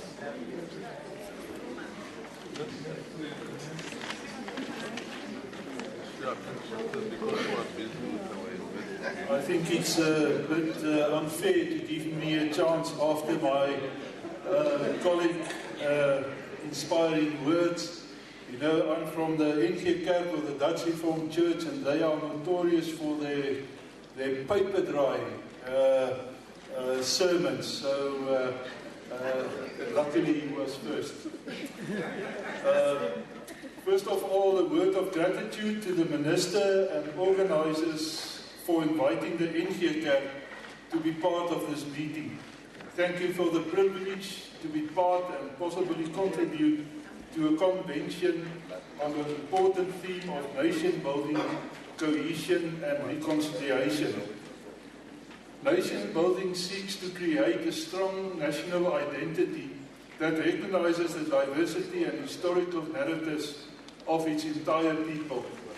When a nation is divided on ethnic, religious, socio-economic and racial lines, there is always an unhealthy lingering of tension and lack of cohesiveness for growth and development, as various groups become skeptical and resentful of each other. The task of nation building is a holistic one, with church and government as partners, embracing together efforts the common good of people. It's a duty of the church to prepare its members for responsible and effective participation in nation building. The key Christian ethical principles are love, justice, hope, and the promoting of a common good. In the process of national building, the NG Kerk is focusing on building a nation based on the very concrete values articulated by our Christian faith. The NG Kerk, consisting of approximately 1 million members, is a church only when it exists for others. The church must share secular problems of ordinary life, not dominating, but be helpful and serving. The relationship between church and government must be dynamic, critical, and in creative solidarity with each other. The relationship becomes a process propelled by the motive to serve and to bring every human, man and woman, every citizen to become more fully human.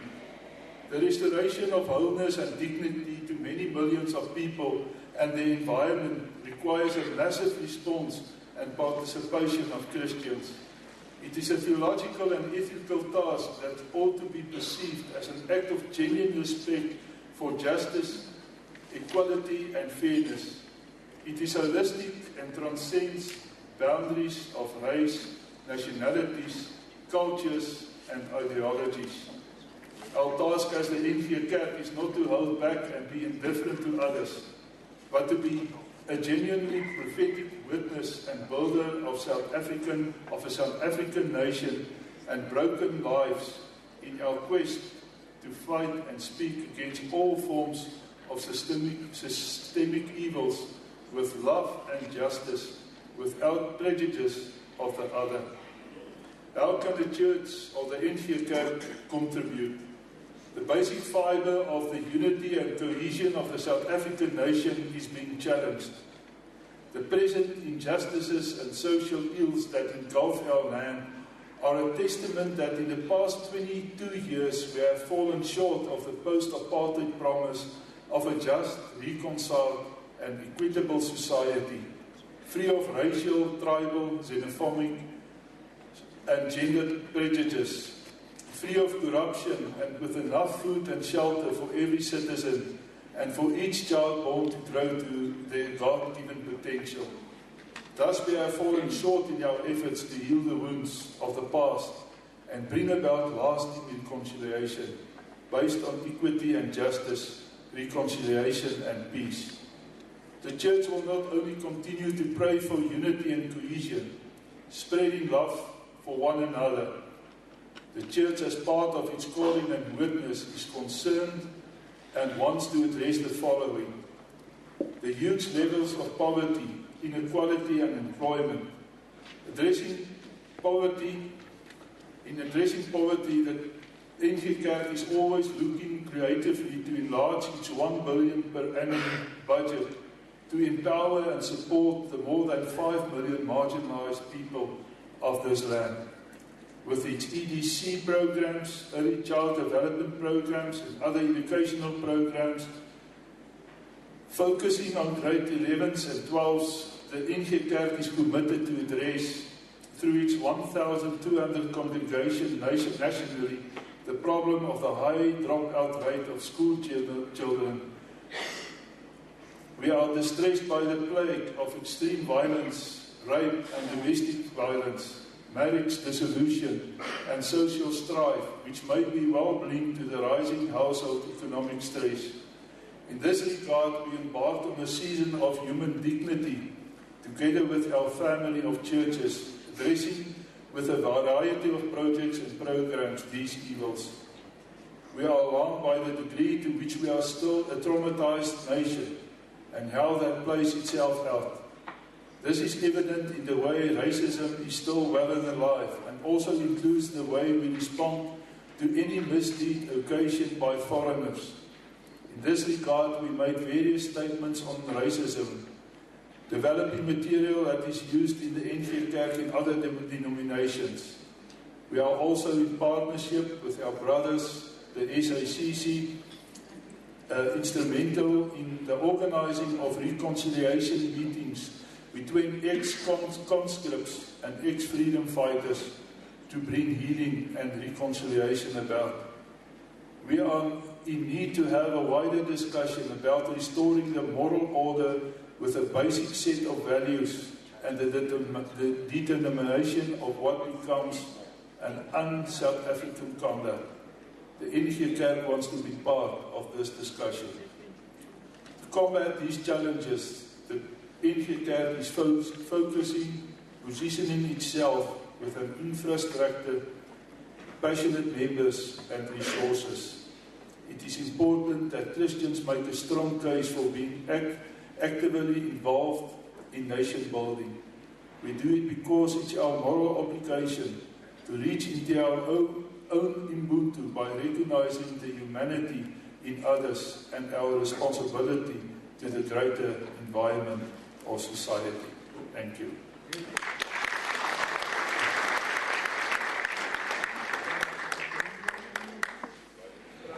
Thank you, Nathi Mthethwa. Now we're going to hear from the South African Union of Students, Mr. Thabo Moloja. Please come forward. Thank you.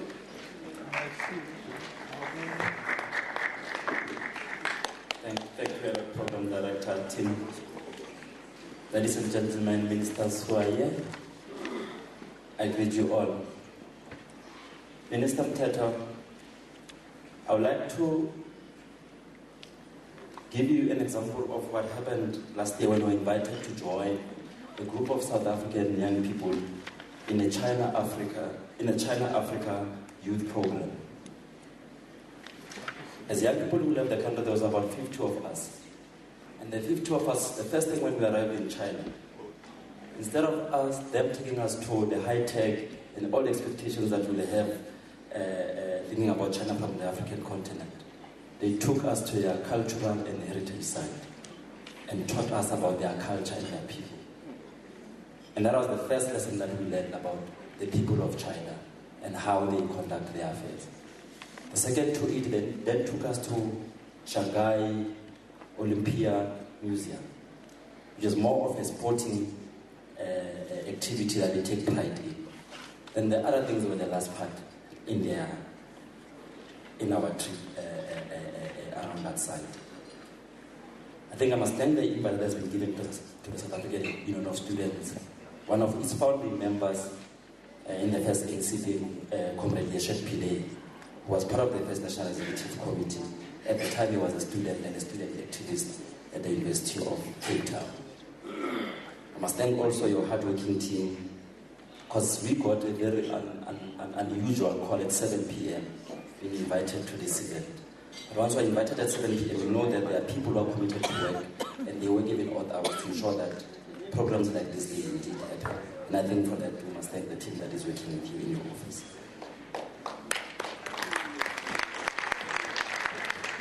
The South African Union of Students, many of you might not know it. It's a university federation of SABC, which I've been given the responsibility to serve for the past 3 years, where we organize all university SABCs to develop a common program in the country, but also to link them up with other like-minded student unions in the continent and globally. We believe that the opportunity presented to us, and I must indeed say that we're told that it's 10 minutes team ahead of time. We have 10 minutes, and we must not come and speak about the challenges that we have. We all know about them. Instead, we must be pragmatic about what ought to be the solutions and the type of programs we pursue going forward. The building of an enriched and citizen, prosperous and united South Africa. The vision which has been formed, we believe, by the Freedom Charter, which declares that South Africa belongs to all who live in it, black and white. We believe we are party to that view. It's not only the government responsibility or those who are elected in by various political parties, but all of us as society to ensure that we build such a vested vision by all in our country. The past 21 years of our country, we realize that the demons of racism and sexism, as well as Afrophobia and homophobia, continue to persist in our country. The democratic government, through its legislative mandate, has outlawed all forms of discriminations, be it sexually, color, race, religion, or creed. Efforts have been made through state-funded programs and empowerment programs to uplift the previously disadvantaged poor to live a better life. Yet poverty, unemployment, and inequalities continues and undermines progress made against these achievements. We note that the opening of beaches to all racial and gender groups will mean nothing unless majority of the people can access them.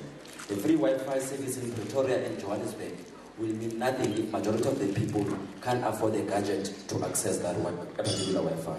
We know that the opening of our access to universities by all racial groups will mean nothing if the majority of the people don't afford high tuition fees. Hence, the need that access must rise in our sector.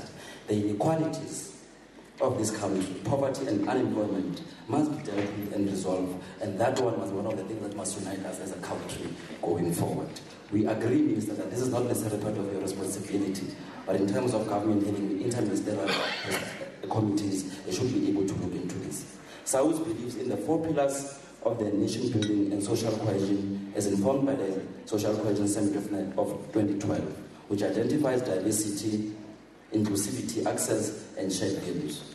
We take it, team, and we'll note these achievements, team, that the 1995 Rugby World Cup, the 1998 Africa Cup of Nations, the 2010 World Cup, the Oscar winning of both Charlize Theron and Tsotsi created a micro-level unity for our country, where all of us celebrated the fact that the country can achieve when we're united. Similar activities can be observed in our sector during the both ongoing inter-varsity games and its successes in uniting students behind a common goal. Sports, art and culture knows no race, knows no gender, and knows no class. It knows no nationalities. May we use these tools and dialogue to overcome both historical and emerging challenges. In responding to these challenges, students, activities and student leaders must strive for the following: a diverse and inclusive and accessible by all cultural activities as well as dialogue. We must do away with the fact that in our sector we still have rugby reserved exclusively for the whites and soccer reserved exclusively for the blacks. We must do away with the fact that we still see choirs as being predominantly black and ballet dances being predominantly white. We must transform our institutional cultures, philosophy and system to ensure that all students feel welcome and embrace different cultures and identities in those particular institutions. Greater dialogue is needed in our country on both what unites us rather than what keeps us apart. Greater dialogue is needed in our country on both progress made as well as challenges in resolving those. We believe that a lot of things can be done in our sector. Initially, we had been told that we must come with particular activities which we believe must be undertaken to resolve some of these challenges. But I had indicated to a colleague who gave us the information that it will not be possible to come with a blanket approach to these challenges. I'll give a typical example. Here in Johannesburg, where we are, or in Pretoria, a better example. A university like University of Pretoria is uniquely different from the actual University of Technology just adjacent to it. And therefore, what could work for University of Pretoria will not necessarily work for the University of Tshwane. But what we've indicated is, in most instances, and I'm looking into the history and some of the successes that we have had in sports, art and culture, is that they are exclusionary in their form and in how they are created. Mainly because, like I've indicated earlier on, that some activities are reserved for particular groups. And this is a historical thing that has been there over time. But we believe that we must start to focus really on participation on all the students as well as staff groups in our activities, be it is sports, be it is culture, or be it is arts activities. We must start to celebrate and take serious beyond just sitting here and resolving that we will celebrate the Africa Day. Because most of us don't even know when we celebrate Africa Day, like we know how to celebrate some of our weekends. We must also have celebration and heritage exchange. Part of the challenge that sector is experiencing, Minister, is the fact that there's a lot of study tours going abroad and there is none going to the continent. So we need to focus on ensuring that we have study tour and student exchanges of our own in the continent and then from our African brothers and sisters. In closer team, I say may we talk to each other and not past each other. May we embrace each other rather than tolerate each other.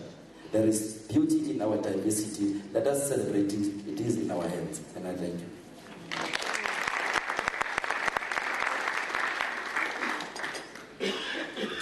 Well, the youth leading by example there spoke for less than 10 minutes. So we must give them a round of applause.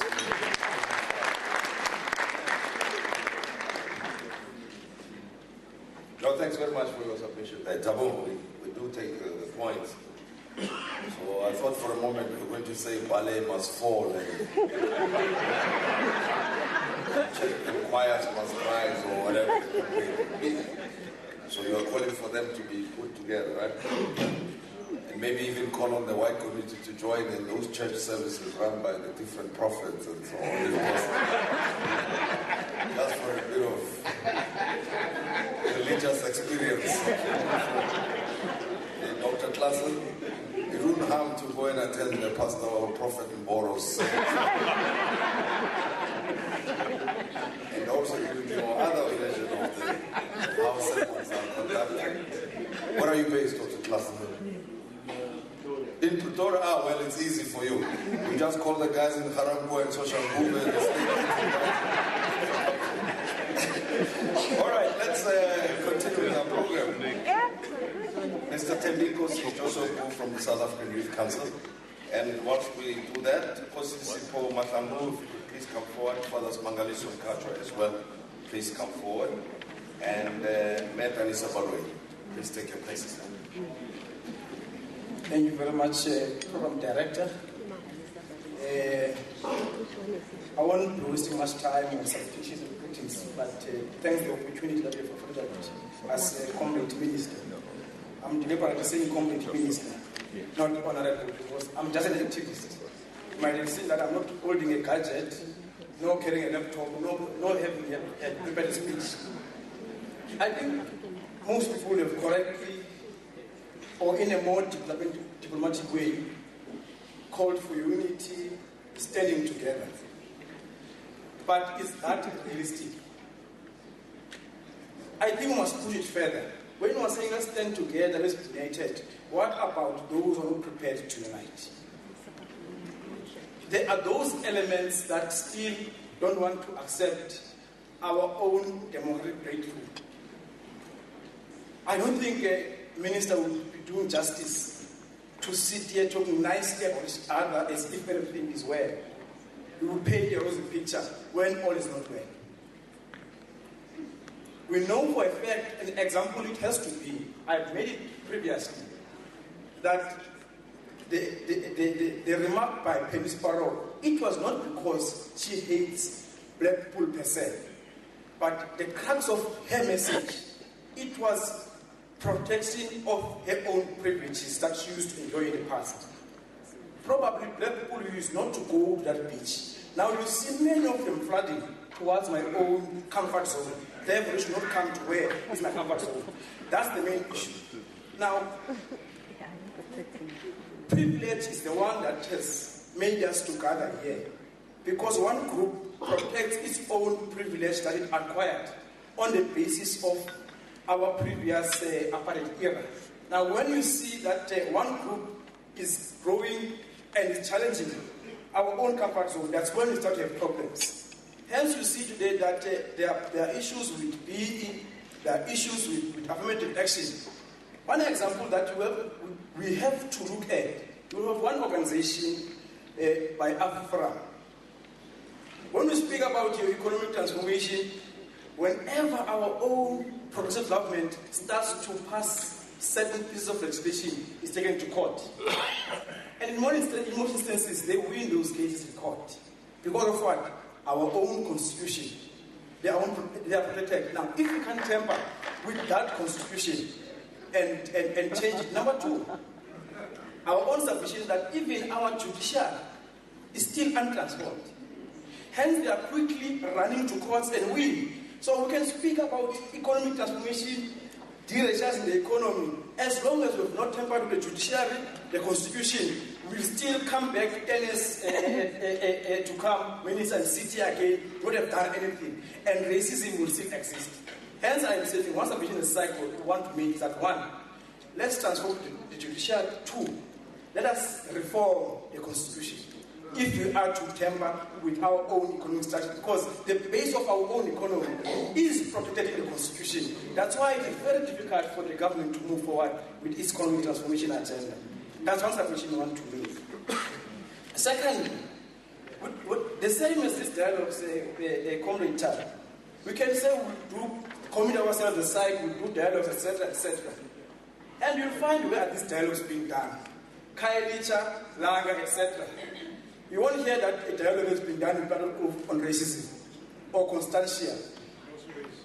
They are being done to those areas of the people who have accepted the reconciliation project. Because we have said long ago, we are willing to reconcile. And Constantine was saying that black people in the main have been reconciling, they are willing to reconcile. We must call things by their own name, that there are those who don't want to reconcile. Let's not go and preach to the converted. Let's go and preach to those who are not converted.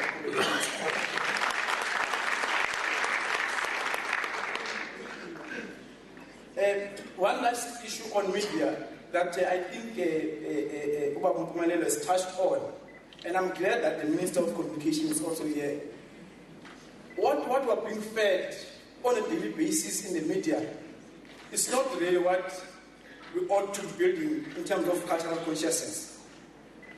Culturally, we're being given a picture that for you to be a cool young person, to be accepted, you must wear in a particular way, you must walk in a particular way, you must say, dude, my man, my nigger, and all that. That's not the kind of culture I want to see, Minister. If you speak about cultural consciousness, we need to have programs on television that speak to our own core values as a nation. Etc. Now it means the journalists we employ, the producers we employ, first, they must be conscientized, even in their curriculum. But because you can't just be taking someone because of his having a journalist degree, because then you think that person will think progressively, understand the program of government and consciousness of our people. Something that is part of those things that we can speak about a lot of media as long as on a daily basis what I'm saying. We're not going to transform the society. I think what we must emphasize on, we have spoken about economic transformation, political liberation, etc., etc. I think as a country we have not spent time to speak about psychological liberation. Right. Psychological liberation speaks of two things. As Biko once wrote, psychological liberation speaks on two things. That you as a white person, you're not superior to a black person.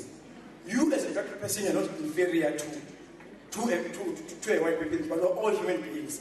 We have not invested on freeing the minds of our own people.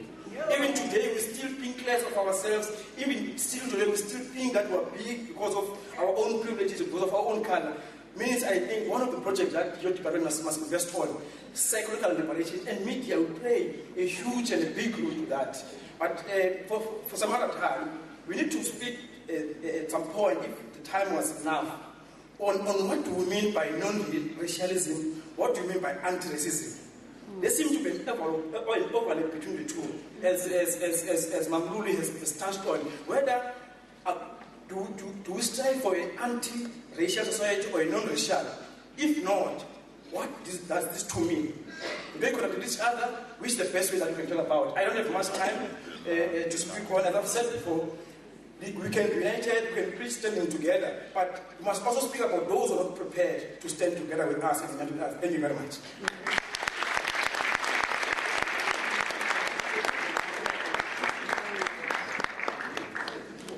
Mr. Tembiko Joseph, thank you very much for your submission. I don't think it's the media that's going on with the hatred stuff. It's the youth themselves who are using that language. We try and correct them all the time and say, who's Jude now? Who's a nigger here? But they insist that that's the new way. But nevertheless, no, just teasing. Thank you. I'm going to call on Coach Sipho Matlangu from the National House of Traditional Leaders to come and talk to us as well. Thank you.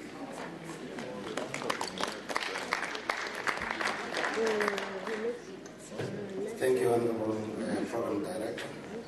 You are Honorable today because Minister Kona and Honorable Minister and Honorable Mashaka Kona Ramaparati. Amakosi Akona Ramaparati, distinguished guests. I am here to speak on how the institution of traditional leadership will contribute towards a front for nation building, social cohesion, and reconciliation. Okay. Yeah, my voice is a bit low, but I will try to raise it a bit. I think this is a question, or this is a topic that is utmost in our mandate as the institution of traditional leaders. The institution has always worked towards unity, stability, and peace in our communities. Traditional leaders have always embraced people of other cultural backgrounds. At the Samtrack conference in 2001, President Mandela said, I quote, "One of the most powerful ways of children and young adults acquiring values is to see individuals they admire and respect, exemplify those values in their own being and conduct." Unquote.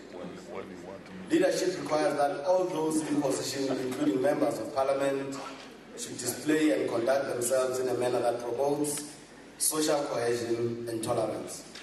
Young people may learn some behavior that may defeat the noble intention of building a united society when our leaders behave in a manner that is foreign to culture of respect and tolerance.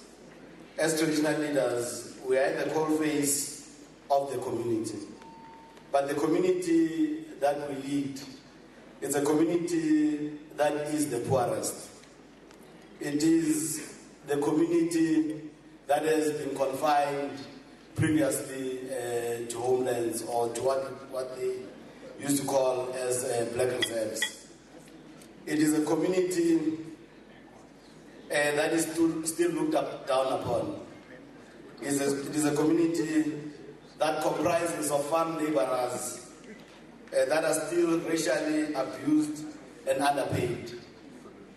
It is a community that I believe is an angry community because of all these ills that they have experienced, the injustice of the past.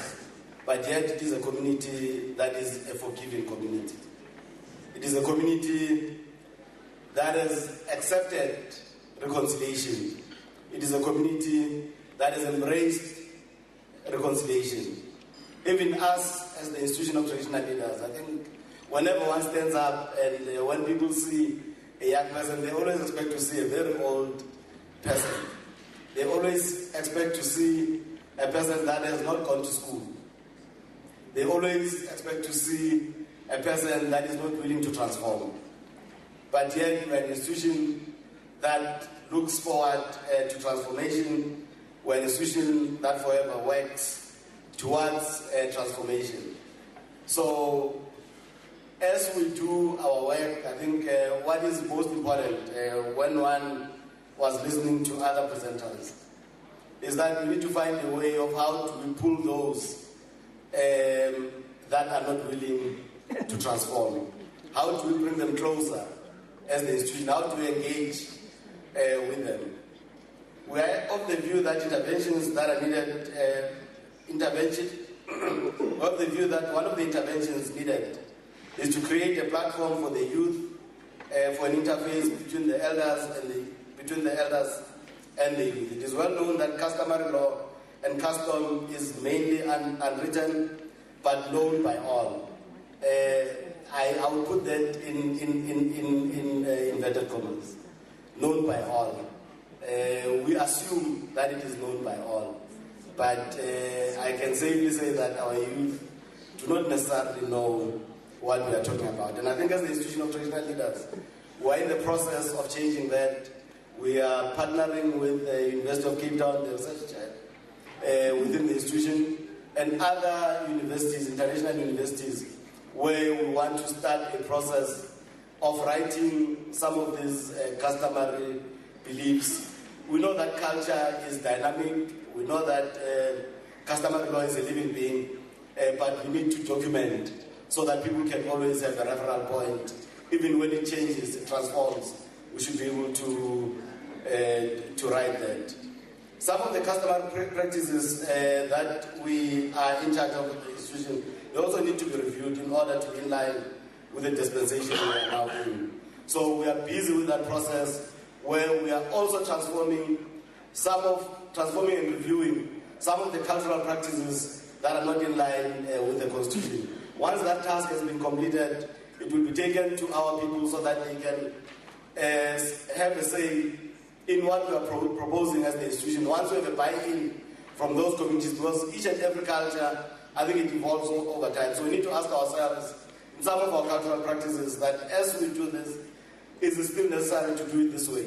If not, how to transform it, but still maintain the core principle of that culture, but remove the elements that are undermining other people. We have an annual calendar, Minister, for traditional leaders, at which we celebrate our cultural heritage and the lives and times of our heroes.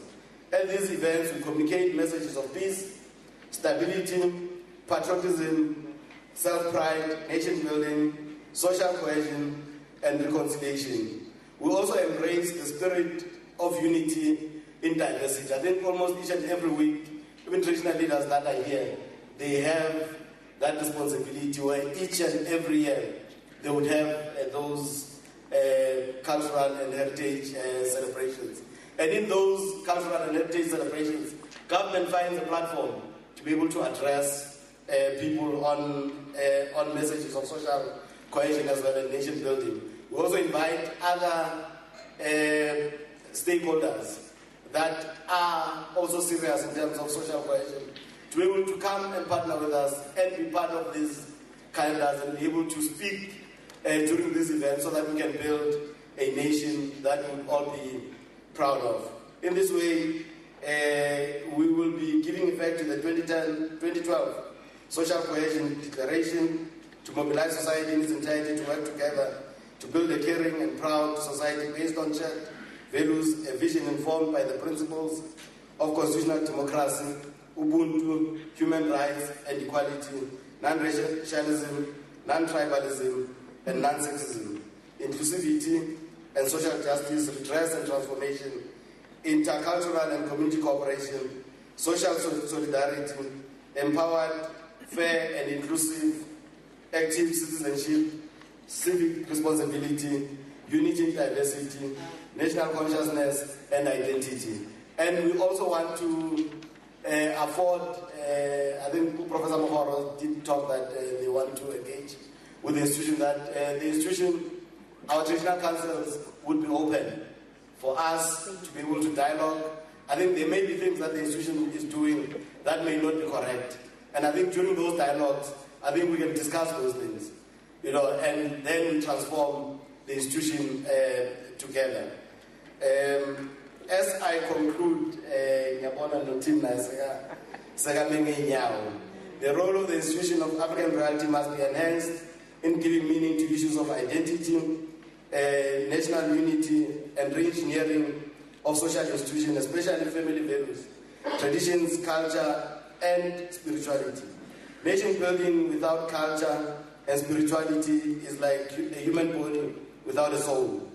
Thus, cohesiveness of our society needs to give full recognition to the pivotal role that must be played by African reality.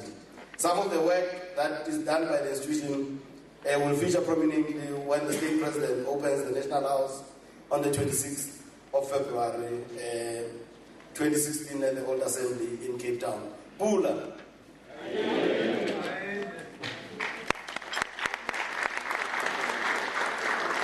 I wasn't sure how to go about it, whether I should stand up or sit right there. Because I know the fines that go with these things of not observing protocol of the traditional leaders. You could be fined anything from a couple of goats to a few lashes and so on. And I looked at myself and checked my age and wondered which category would I fit in, the youth or an ordinary subject in the eyes of the chief. And I noticed that we've got a few youth here. You can hide behind them in the event I'm transgressing any of the protocols. But thanks very much for the submission there. Let me call on Mr. Welcome Msomi, Ms. Tokom Pumluana, and Ms. Nomason Tomazubuko to please come forward to occupy the seats here in front. Mr. Welcome Msomi from the Living Legends Legacy Program, Ms. Tokom Pumluana from Gender Commission and Mayor Nomasonto Mazibuko of Albinism, South Africa, speaking on behalf of people living with disabilities. As I do so, please welcome Mayor Dalisa Baloyi, who speaks on behalf of business. Welcome. Thank you very much, and Minister, thank you for asking me to say a few words from the floor, and I hope I'll do justice. Thank you very much for inviting us here, Minister, as citizens of this beloved country of ours. And I heard someone earlier say wounded. Wounded we are, but we're going strong. Business, we have a moral responsibility. And coming from the Black Business Council, I speak on behalf of business today as asked by the Minister, but understanding that there's big business. And all of us have a moral responsibility as business controls most of the resources of the nation and sets the agenda for most of change. And if they don't, then there's chaos. Speaking after the young people, starting from the one who mentioned 42%, the youth, and the two young people. I think as parents, we align ourselves with your fight, Minister, and because they snuck in the student thing, I'll also sneak in the parents thing. Yeah. We support your fight, but we also say, hashtag the grades must rise. Yeah. So let's balance the two. As a paying mother of students, please, the grades must rise. Let's balance the two. We want you to pass, we want you to succeed. Young people fight, Minister, because we pit them against each other on the basis of race. They go to the same schools, and we promote some when they graduate, and not all of them. They are not like me, who went to some bush university, but they went to the same schools. When they get into the corporate arena, the black ones feel like they don't belong. They are overlooked. I recently went to a funeral where I followed 3 young women. One was doing her second master's, the other one was doing her PhD, and the other one had a master's in public policy. And they were all asking each other, what are you doing? And the other one says, I'm where I started 10 years ago. I constantly get overlooked. But please let us not stop studying, even if it's for our obituaries. You understand? So I was eavesdropping, but I had to get in there. They feel they are not appreciated. Maybe in the past you could say, I come from the University of the North, so I can compete with somebody from Wits or from, even though I thought I did. But now we can't use that. We simply cannot use that. The problem, as South Africans, as has been said before, is that usually we do not want to face it as it is. And the young person now just spoke. We usually don't mean what we say, and at times we don't say what we mean. That's the problem. Let us promote education as business equality. And if you go past private schools, you'll find that they have adverts from big companies. But go past a school in the township, you'll not see that. Minister, conciliation versus reconciliation, we must speak truth to power unless we tackle that. We're not going anywhere slowly. We must confront the demon for us to be able to exercise it.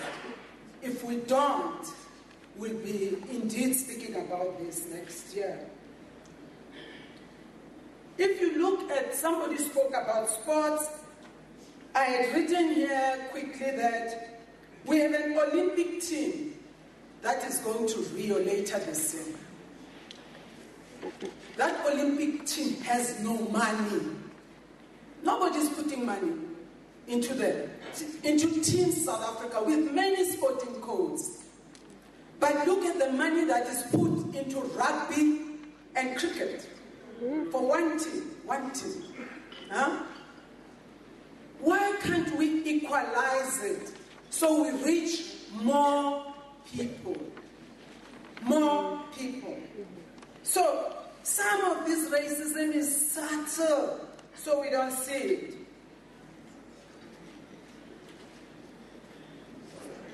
And when there are events, Minister, you'll struggle to get money to support an event that is regarded as a black event. But when you are invited to something, ShopRite Women of the Year, look at the sponsors. I raised my case there.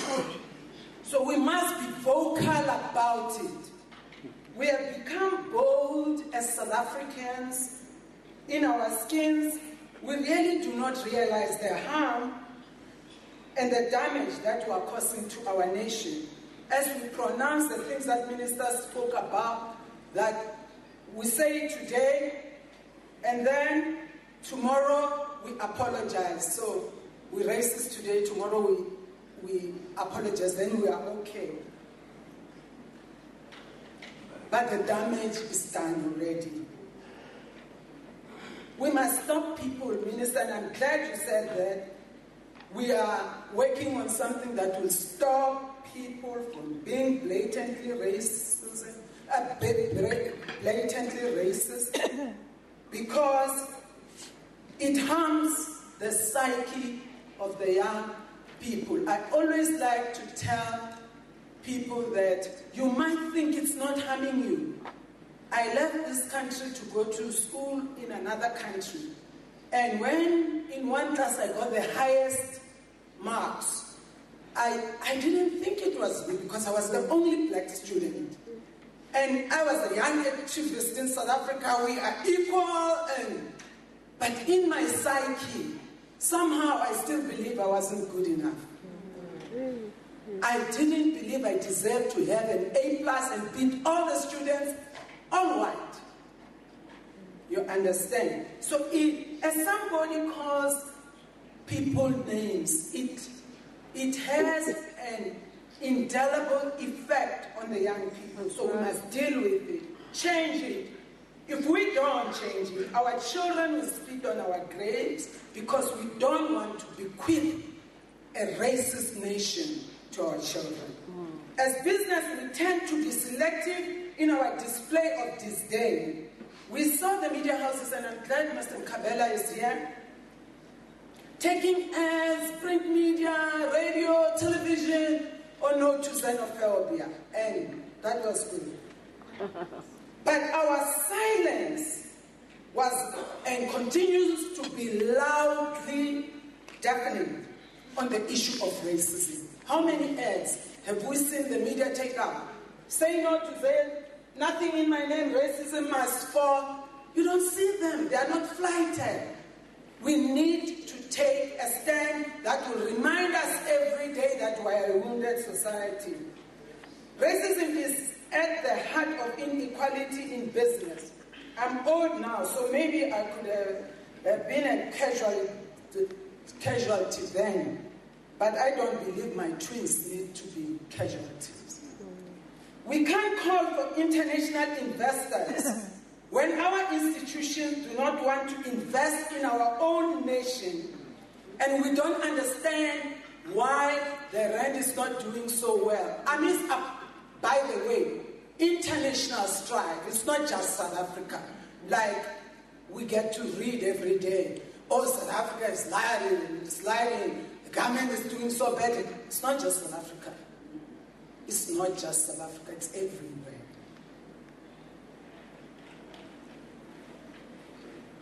especially in the black areas. Yet we all bank with the banks. We all pay insurance. I saw Tim is standing up. So we must spread the benefits broadly. But if we do not speak out, it will not happen. The money is not used fairly. We let the culprits go unpunished. Indeed, I can assure you, Professor Nkondo, that the struggle is hard work. But the economic struggle is even harder, because the treasuries of big financial institutions have no mechanism that will make you enrich them and be accountable. Unless we recognize the fact that whether I put 500 rand in a bank or 5 trillion, it's money in the bank. It contributes to that. The fight to end this must not be sporadic, but it must be ongoing and relentless. Business has been asked by government, I'm told by the minister, that we must understand that we are not an island. South Africa is on the continent of Africa. They made a clarion call that in our offices, in our boardrooms, on our grounds, we have both flags, the AU flag and the South African flag. Can we do that? So we remind ourselves every day, because sometimes we don't think we're African. We are African. So that every time there is something that has to do with the African continent, we move with everybody else. Yeah. Because it starts at home, but it's African in nature.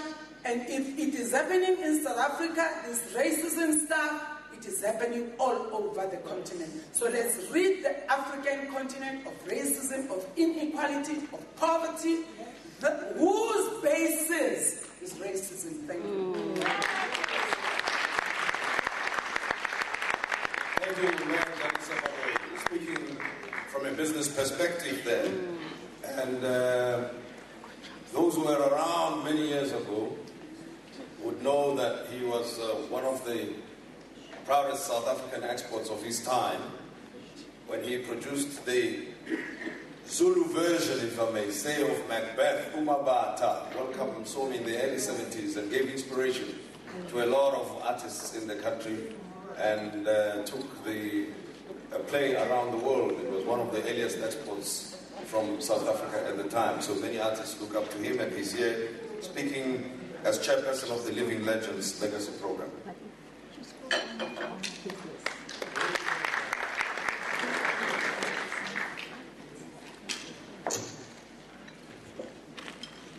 Thank you, ladies and gentlemen, Minister. It's interesting that we are here because when the minister came up with the idea of recognizing the living legends, I was very, very excited. Because those living legends are amazing people. Those living legends are just people who have given so much to this country. And in many cases, they are forgotten. And already what we have been able to do, and then we have our trustees, like my brother Don Matera, Peter Makubane, Wally Serote,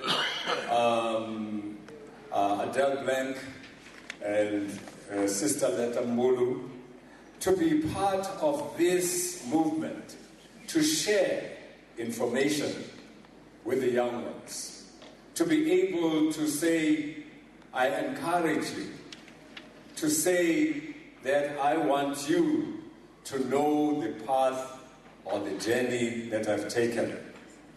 And as we see Babs Mlangeni, and we've had master classes with Abdullah Ibrahim, master classes with Don Matera, master classes with Kaifas Semenya in Mpumalanga. But it's not just about that. It is also about how we look at ourselves inside and the power that we have. It's amazing that you have people in the townships and everywhere, and yet they don't understand their power. In fact, there are people who understand your power more than you. That is why they're building up supermarkets next to you, in your areas. Because you cannot think that you can build a supermarket. You have no power, you tell yourself. You have fear. And that is why with the Living Legends the other day we talked about the healing. If you're not healed, you'll never be successful. If your children are not healed, you'll never be successful. And the reason, even when your children are not healed, is because they see you being unhealed. Because you, as a parent, you transfer it to your children. When you look at black people walking in the supermarkets or in malls, they seem to be timid. And when you look at other races, they're bold, they're powerful. You even move away for them to pass. You even allow your children to say, Namumlu. It's sad. It's very, very sad. And what you're talking about is to bring back the dignity.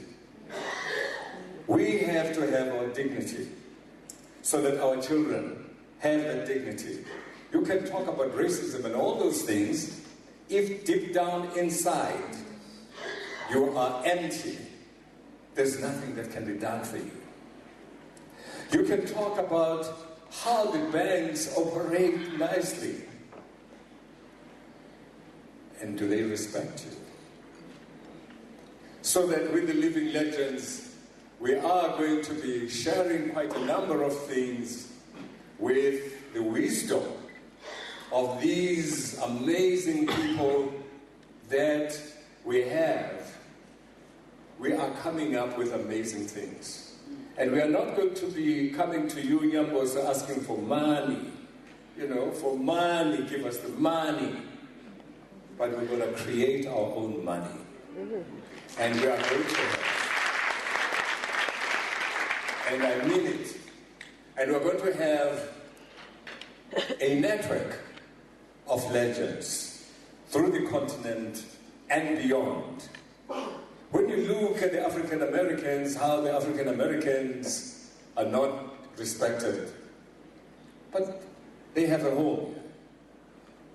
We will recognize them and do collaborations with them, because as people and people in the diaspora, we can change the situation. In fact, the education system is so bad. It needs to be changed. The education that we have is about us and our children feeding other people. It's crazy. We need to educate in different forms, and that is why this platform is going to be a platform of change. And Minister of Communications, we're going to change. We're going to change the SABC. Seriously. And I know you want it changed. Together with the Minister of Arts and Culture, together with yourself, together with the Minister of Tourism, that can be a powerful combination to do things our way, not in other people's way. Set up your agenda and you'll feel good inside. you will never remain poor.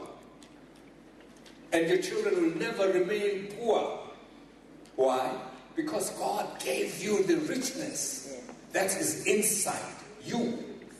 And you can make things happen for yourself and your children. So thank you very much, Minister. I know before Tim comes up, I don't want to be chased away, but this is a great initiative. And as living legends, we are going to contribute in a manner that has never been seen in this country, because we love the country, we love the people, we love people with talent.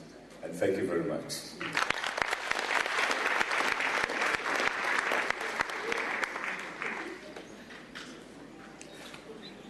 Well, unfortunately, even my friends are welcome. I do get off stage, you see, so I was looking for another creative way of persuading you nicely. But you stuck to the time. Thank you very much, and very inspired presentation there. Let's now welcome Mayor Mpumlwana, Togo Mpumlwana from the Gender Commission to share with us her thoughts.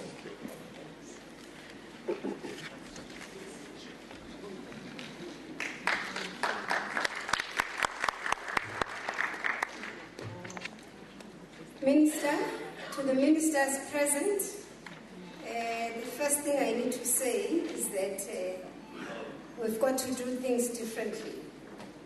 We need to accept that if we are to transform, we should remember that 52% of citizens, like the youth, are 42%. We are 52% of citizens in this country are women. So please mainstream the voice of women in the dialogue about nation building. And amongst the things we should do is just to be conscious, never to make women speak last when people are going and tired, but also to have a very specific item on what does it mean for a woman of South Africa in the discussion that we're talking about. So now I'm conflicted about talking about CGE, Commission for Gender Equality, and also speaking on behalf of women, which is not fair because women should speak for themselves. So I will try to do both, Minister. And thank you for the opportunity that we have to also have an input in this session. I will try to share what we as the Commission for Gender Equality come across as we talk about our constitution and our nation building, and as we interact with the realities, the lived realities of women since our wonderful constitution, which will be 20 years this year. So this is one opportunity when we turn 20 in our constitution to reflect.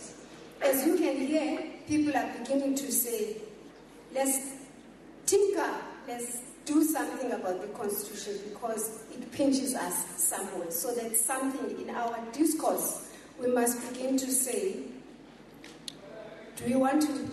is the problem the constitution or the problem the people? That's the debate we should have. Is it the behavior of people or is it us? We are talking here about the status of women in South Africa.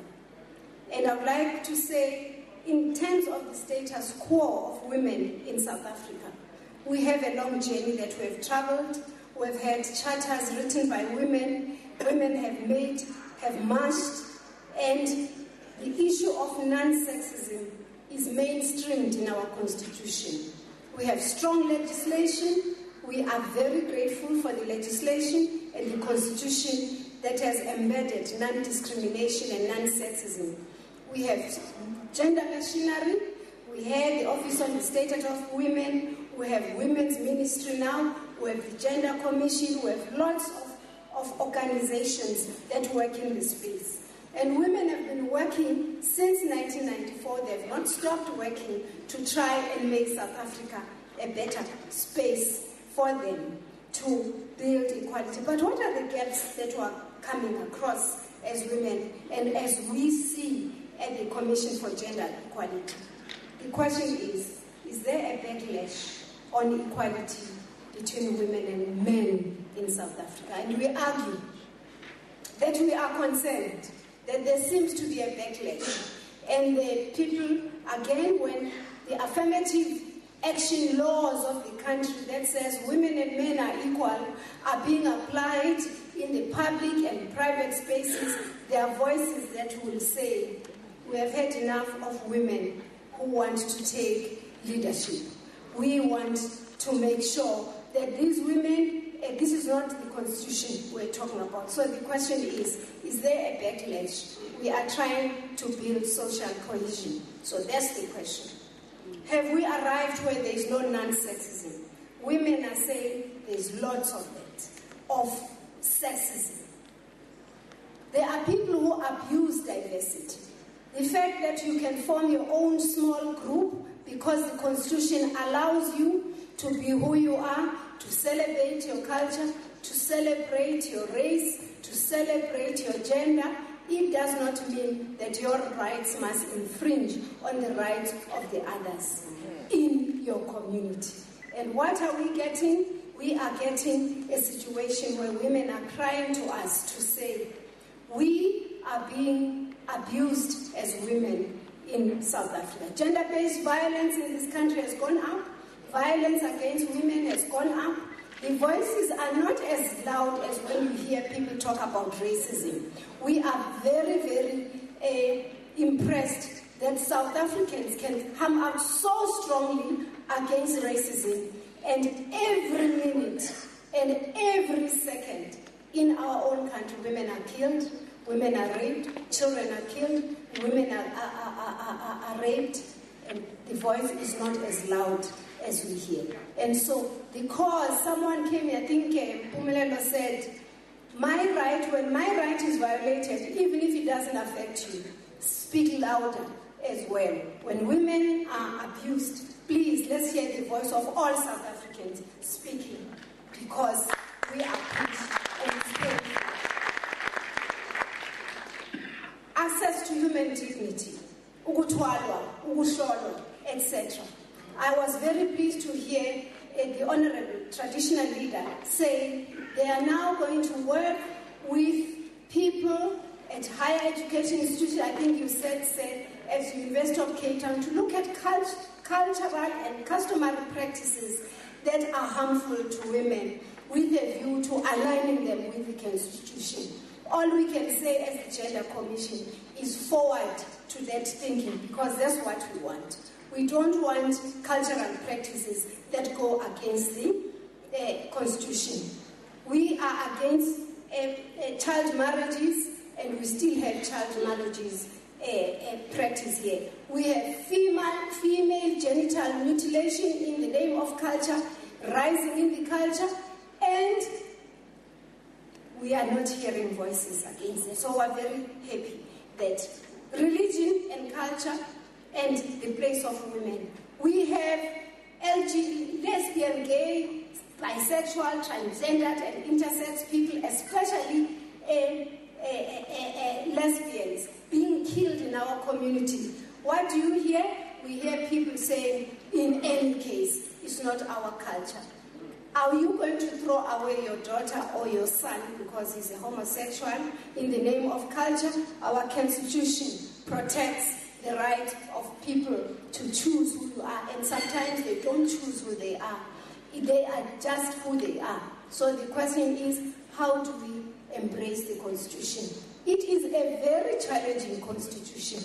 It is not an easy Constitution. Has the status of women changed? Of course, we all admit it has changed in terms of our basic Constitution, the supreme law of the country. But have practices changed? We are saying again, we see a bit of backlash. Do women feel at home in South Africa? In all corners of the land, where the spaces we enter, we are informed that not always do women feel that. In issues of inheritance, there are lots of women, when a husband dies and she finds that somewhere in terms of customary marriage, The family does not want to give her due, and somewhere in Johannesburg is wife number 2 who's got a paper, and there is havoc being created because of patriarchy. Those are issues that we are dealing with. We also want to say access to opportunities and for women. We come across a lot of that in terms of women empowerment, and someone talked about you cannot talk about nation building on an empty stomach. I think it was in Fundis. The issue of poverty. The burden of poverty remains feminine, because at the end of the day, when a child has not eaten, the person who will have to make a plan is a mother, especially after I've heard that 70% of children live in single households without both parents, and it's mostly women who take care of that. So with food security issues, a challenge in South Africa today and in the world and in the region, what are we going to do about food security as we try to build this society? And the issue of access to resources and access to food is critical. Care work. The care work in this country and unpaid work remains the burden of women in all households. And yet, it doesn't appear in the discourse of economists in the land. We ask those who've got great minds, who are doing research, intelligentsia, please cost that in the economy. How much do women who don't go to work formally produce in terms of the economy? We would like that put in the conversations. Civil society organizations play a big role, and it's a pity that we have not heard the voice of civil society, just as civil society here. They play a big role in connecting government to people and access of government to people. What is the relationship between civil society organization and government and CSO to make sure that people understand this constitution? But most of these CSOs are closing because of resources.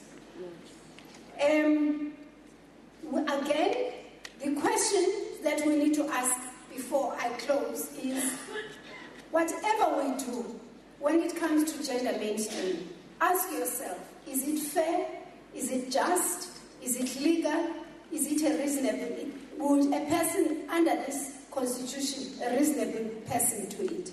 And just recently, we have had a very interesting debate on the maidens and bursaries. I would be failing if I don't make a little comment on it. It's a serious conversation about practice versus the constitution.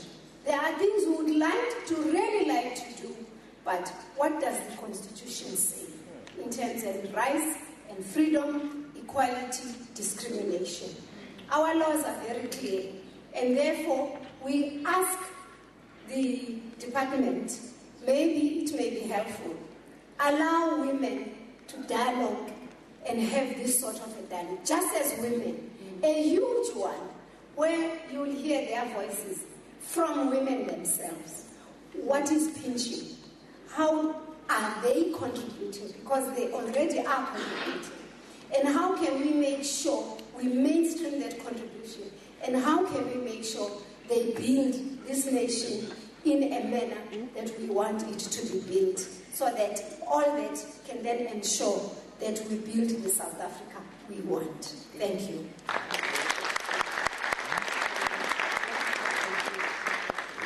Thank you very much, Mayor Togo Pumlwana from the Gender Commission.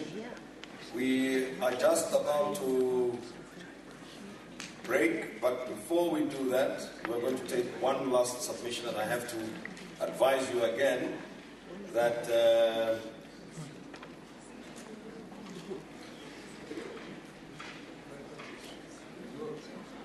okay, we're going to take two submissions before we break for lunch. We'll also hear from Labour. But just to remind you that please prepare your own comments. When we come back later, we'll be taking submissions from the floor. Now we're going to hear from Ms. Nomasonto Mazibuko from Albinism South Africa. She's representing people living with disabilities. Welcome.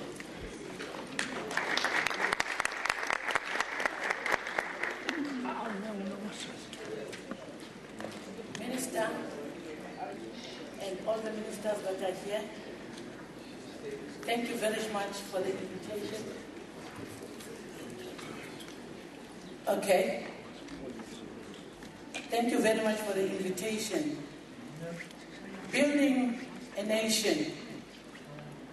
I think when you talk building, you surely are looking at the architecture.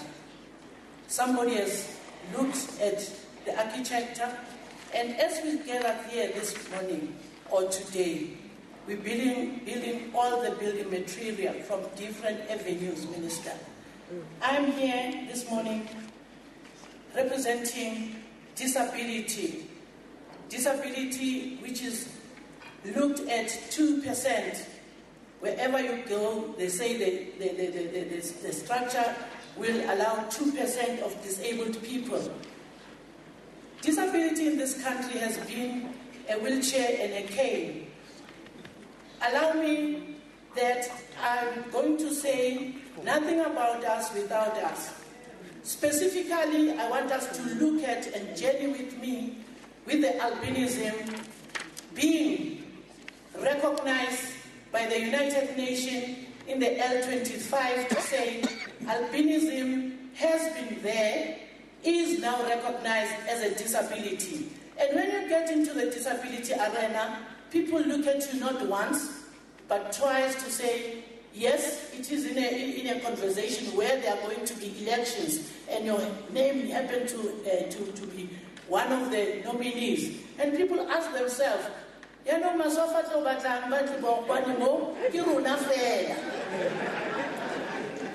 it is educational in this building the nation that people with albinism has been there from time immemorial.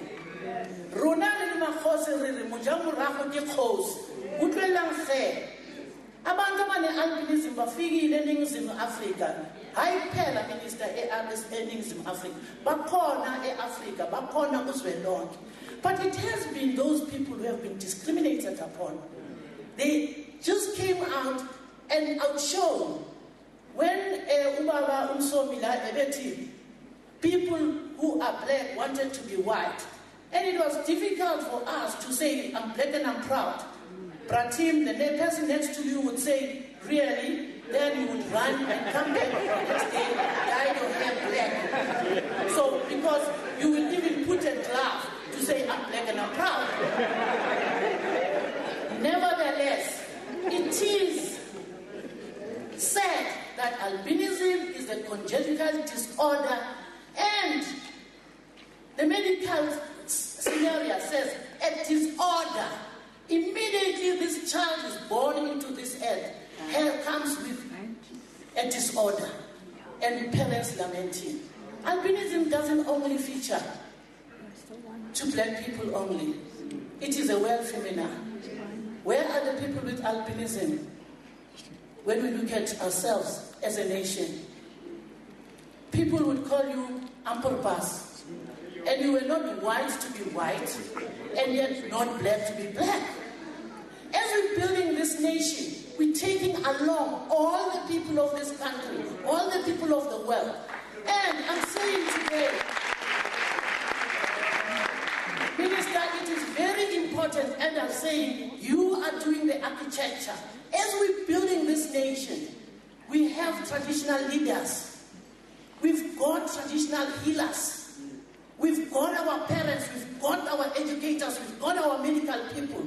We've got television here. SABC will only feature Nomasonto in the 404 standing, sitting up and down in the chair.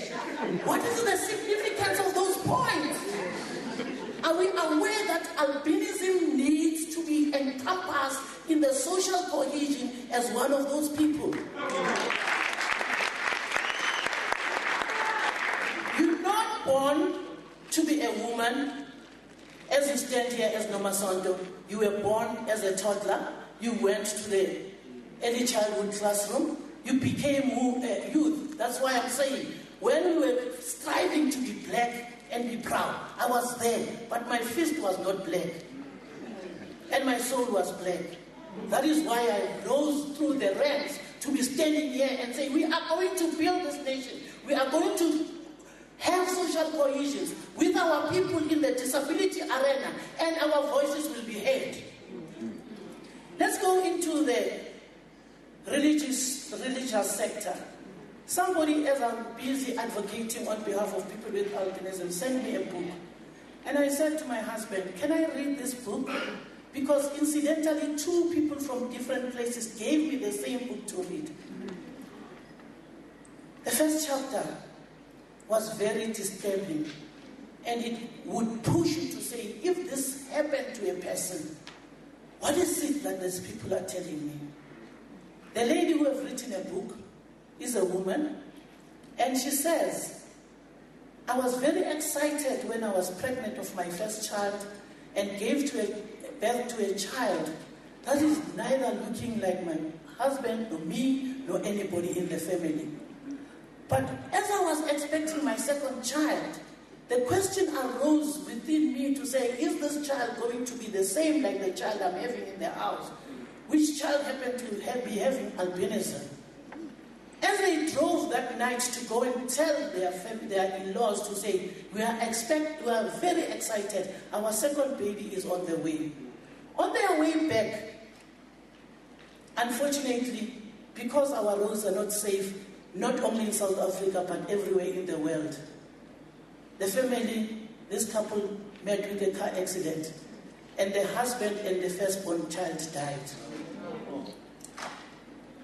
When she was at labor ward on that particular day,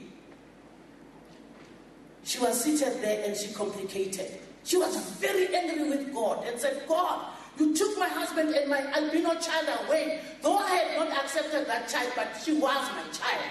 What are you saying now? Am I going to get another albino, or I am losing this child? And I'm saying, God, I'm talking to you in this labor ward. And a voice came up vividly. She was not dreaming. And the voice said, until you understand that all the gifts that you have come from God, and you have to consider God first. As a nation, we need to consider, as we unite to build this nation in our social cohesions, the traditional leaders, together with our spiritual leaders, are very important in molding us.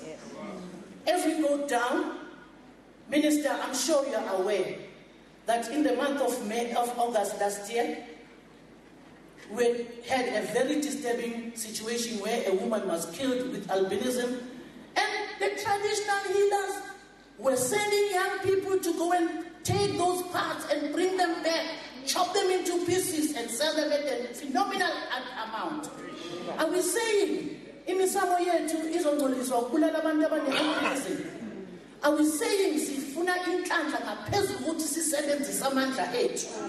we went to school? Yes, we believe that in our heads that we have as our traditional leaders, we are going to see. And when the people are diagnosed of certain disabilities, we shun and look down to those people and feel that if you've got epilepsy, there is traditional bewitchedness. I think we should unite as a country, not as South Africans only, but unite as Africa and say enough is enough to funny things. We are people, as we see the legends. In the legends, our disabled legends are there. And we salute our legends who have persevered and went through, who are still there saying, we will go forward as disabled. And we challenging young people to say, as you climb the ladder of success, be strong, be proud of who you are. God does not do mistakes. Walk the walk and say, I am going to be educated, I am going to be an artist, I am going to play all the sporting codes. Even if you've got albinism, you don't have to go into the sun. You have to in the indoor games. It's a sporting code. Let us see our young children exceptionally working very hard to do all those sports that are indoor. As we go through building this nation, we're not going, and we are prepared that we are not going to leave anybody alone. Everybody must come along, especially people with disabilities. We need your voices. We need you to sit down and say, this is how I would like to be treated. This is what things work for me. Because everything works together for good to them that love the Lord. Amen. As I close, as South Africans, we lead. The businesswoman said, the banks will tell you there's no money, but as women, we will have money. As persons with disabilities, particularly as people with albinism, we would like to be included, and we are going to work towards getting into each and every avenue. But we need you, your patience. We need you not to look at us once. As you look at us more than once, know that we love one another and we need one another. Thank you.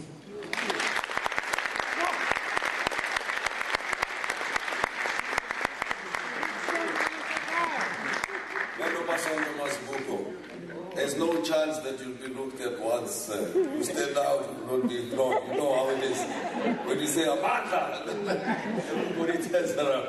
But of course, that's a sad story on the continent, as we know what goes on in countries such as Tanzania, for instance. The community of people living with albinism under attack. There are numerous stories. The government is trying, but it's a movement around the world that has got to be stopped. We appreciate your input, man. Thank you very much. I'm going to call on Mr. Dennis George from FEDUSA to please come forward. Thank you, sir. I would have preferred Comrade George. But I'll take the Minister also. Minister, present here, delegates and comrades, my fellow South Africans, thank you for the invitation to participate in the panel discussion on nation building, social cohesion and reconciliation. Our country faces serious headwinds. The Monetary Policy Committee decided to increase the repo rate with 50 basis points and reduce the output for growth down from 1.9% to 1.5% for 2016 and from 2.1% to 1.6% for 2017. So these people are like prophets. They can look into the future. And it means that things are going to be more difficult. It's going to be more difficult for us also to find employment for young people. And, you know, we don't have any other choice but to work together, to stand together, and to fight together as a nation, because we are all South Africans. The reason Fees Must Fall campaign have confirmed that higher education has become unaffordable even for children of teachers and policemen. So if you live in society and you are working for the state but you can't afford to send your child to higher education, you understand what we're trying to say to you. Is our country is facing serious headwinds. And what is making things a little bit more difficult for us is the local government elections will be held later this year. And you can imagine how that's going to polarize us even more. Because, you know, everybody's got an ambition not to serve, but they want to lead. They don't understand that the politician is there to serve. You know, and they're going to do all kinds of things. So, From our side, we want to ask you, especially in these times, that we must pray for our country. We must pray for tolerance. We must pray for respect. Because I think many people have forgotten those important values. South Africa in this time need exceptional leadership that should be anchored in the constitutional values, which holds on to honesty, integrity and trustworthiness. It is important for South Africans to learn to innovate, to manage change and to listen to those with different opinions, perceptions and of priorities than ourselves. This innovative approach should foster nation building, reconciliation and social cohesion. We need a new renegotiated social accord, which introduce a national minimum wages, and also to look at the wage-led recovery. Our country is really one of the most unequal societies in the world. You have a few people at the top that is extremely wealthy, and then you find the mass of our people are living in poverty. And we can't have the situation continue. From the producer side, we want to encourage you not to become despair, but to hold fast onto the values of our Constitution. But it's important also to measure progress. In 1994, there were about 2.5 million people who received an income from the state. Today, about 14 million people are receiving a monthly income from the state. That money doesn't come from the government, it comes from the people. It is you, the honest, hard-working South Africans, who pay your honest taxes. When you buy a bread, you pay 14 cents more or 14% more. And that is the kind of caring nation that we're talking about. So we spend about 154 billion rand a year. So we distributed from people that are working, people that have spent in the economy, and we give it to people less fortunate. And those are one of the things that we as South Africans should really feel proud of. We have made progress. Social cohesion and nation building are an ongoing approach and suggest that all South Africans should work together within the provisions of the Constitution. The Freedom Charter also presents a strategic future framework proclaiming that South Africa belongs to all who live in it. The collective leadership should dedicate more attention to care and be passionate about the poorest of the poor. Citizens should use their opportunities in life in order to become more active partners in their own development. Social cohesion is about people living in harmony together and feeling a sense of belonging and participating in economic and social life. Chairperson, social cohesion could be defined as a process of reconstructing shared values, inclusive communities where inequalities in wealth and income is reduced.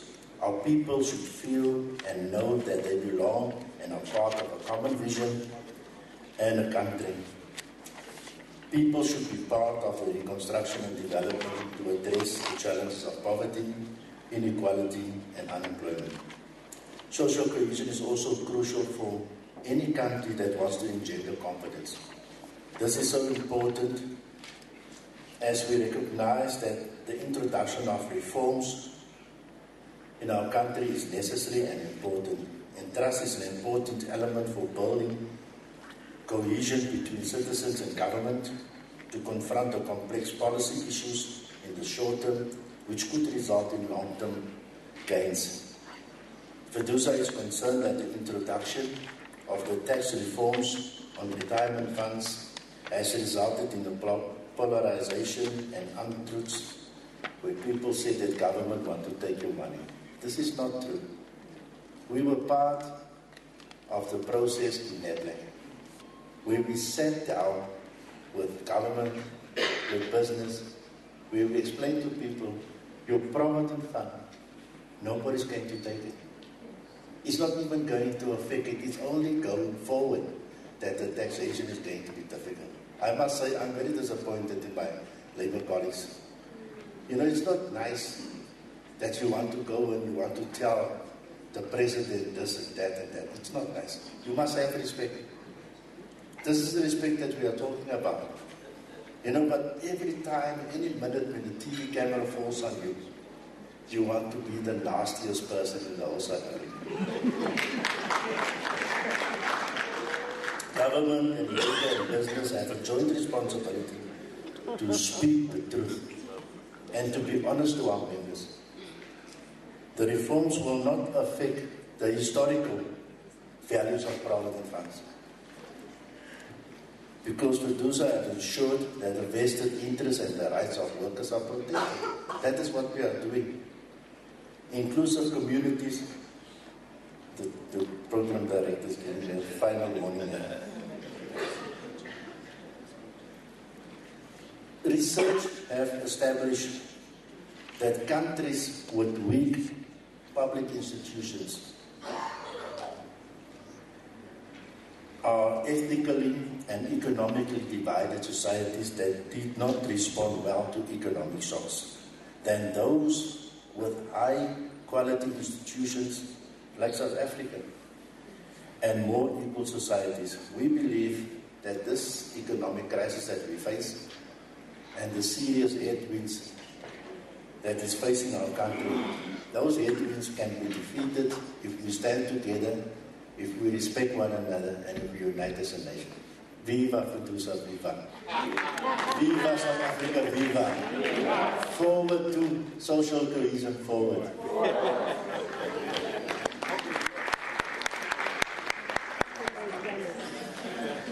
Mr. Dennis George, comrade, thank you for the presentation there. We're going to break for lunch, but a couple of announcements, ladies and gentlemen. My media colleagues, the minister is going to be available for once-off interview. When we break for lunch, he's going to be in the media room at the back there, so please join the minister there, all of the media. He will be doing a joint press conference with everyone there, so he won't be giving separate interviews. That is one. Number two, the ministers who are here accompanying Minister Nathi Mthethwa and the other colleagues who are accompanying him, as well as the panelists who presented here, please join Minister and colleagues in the holding room. You've been there, it's down the passage, or you'll be directed to that. Number two announcement, those 60 and above and the living legends and traditional leaders remain on this floor where the food is going to be served, where lunch is going to be served. Right? And John's Park, the ones who are younger than 60, like myself, go downstairs because you can afford to go up and down. Are we together? So the panelists and the colleagues of the minister in the holding room, our elders, living legends, you remain here so that you don't have to be bothered going up and down. And these young South Africans need a bit of exercise, so they'll go downstairs. And that's where lunch is going to be served. And let's be back here. What time? Let's attempt to be back here at 2 because the next session belongs to all of us, right? So we would like to take inputs from the floor at 2 o'clock. Thank you very much. Much appreciated.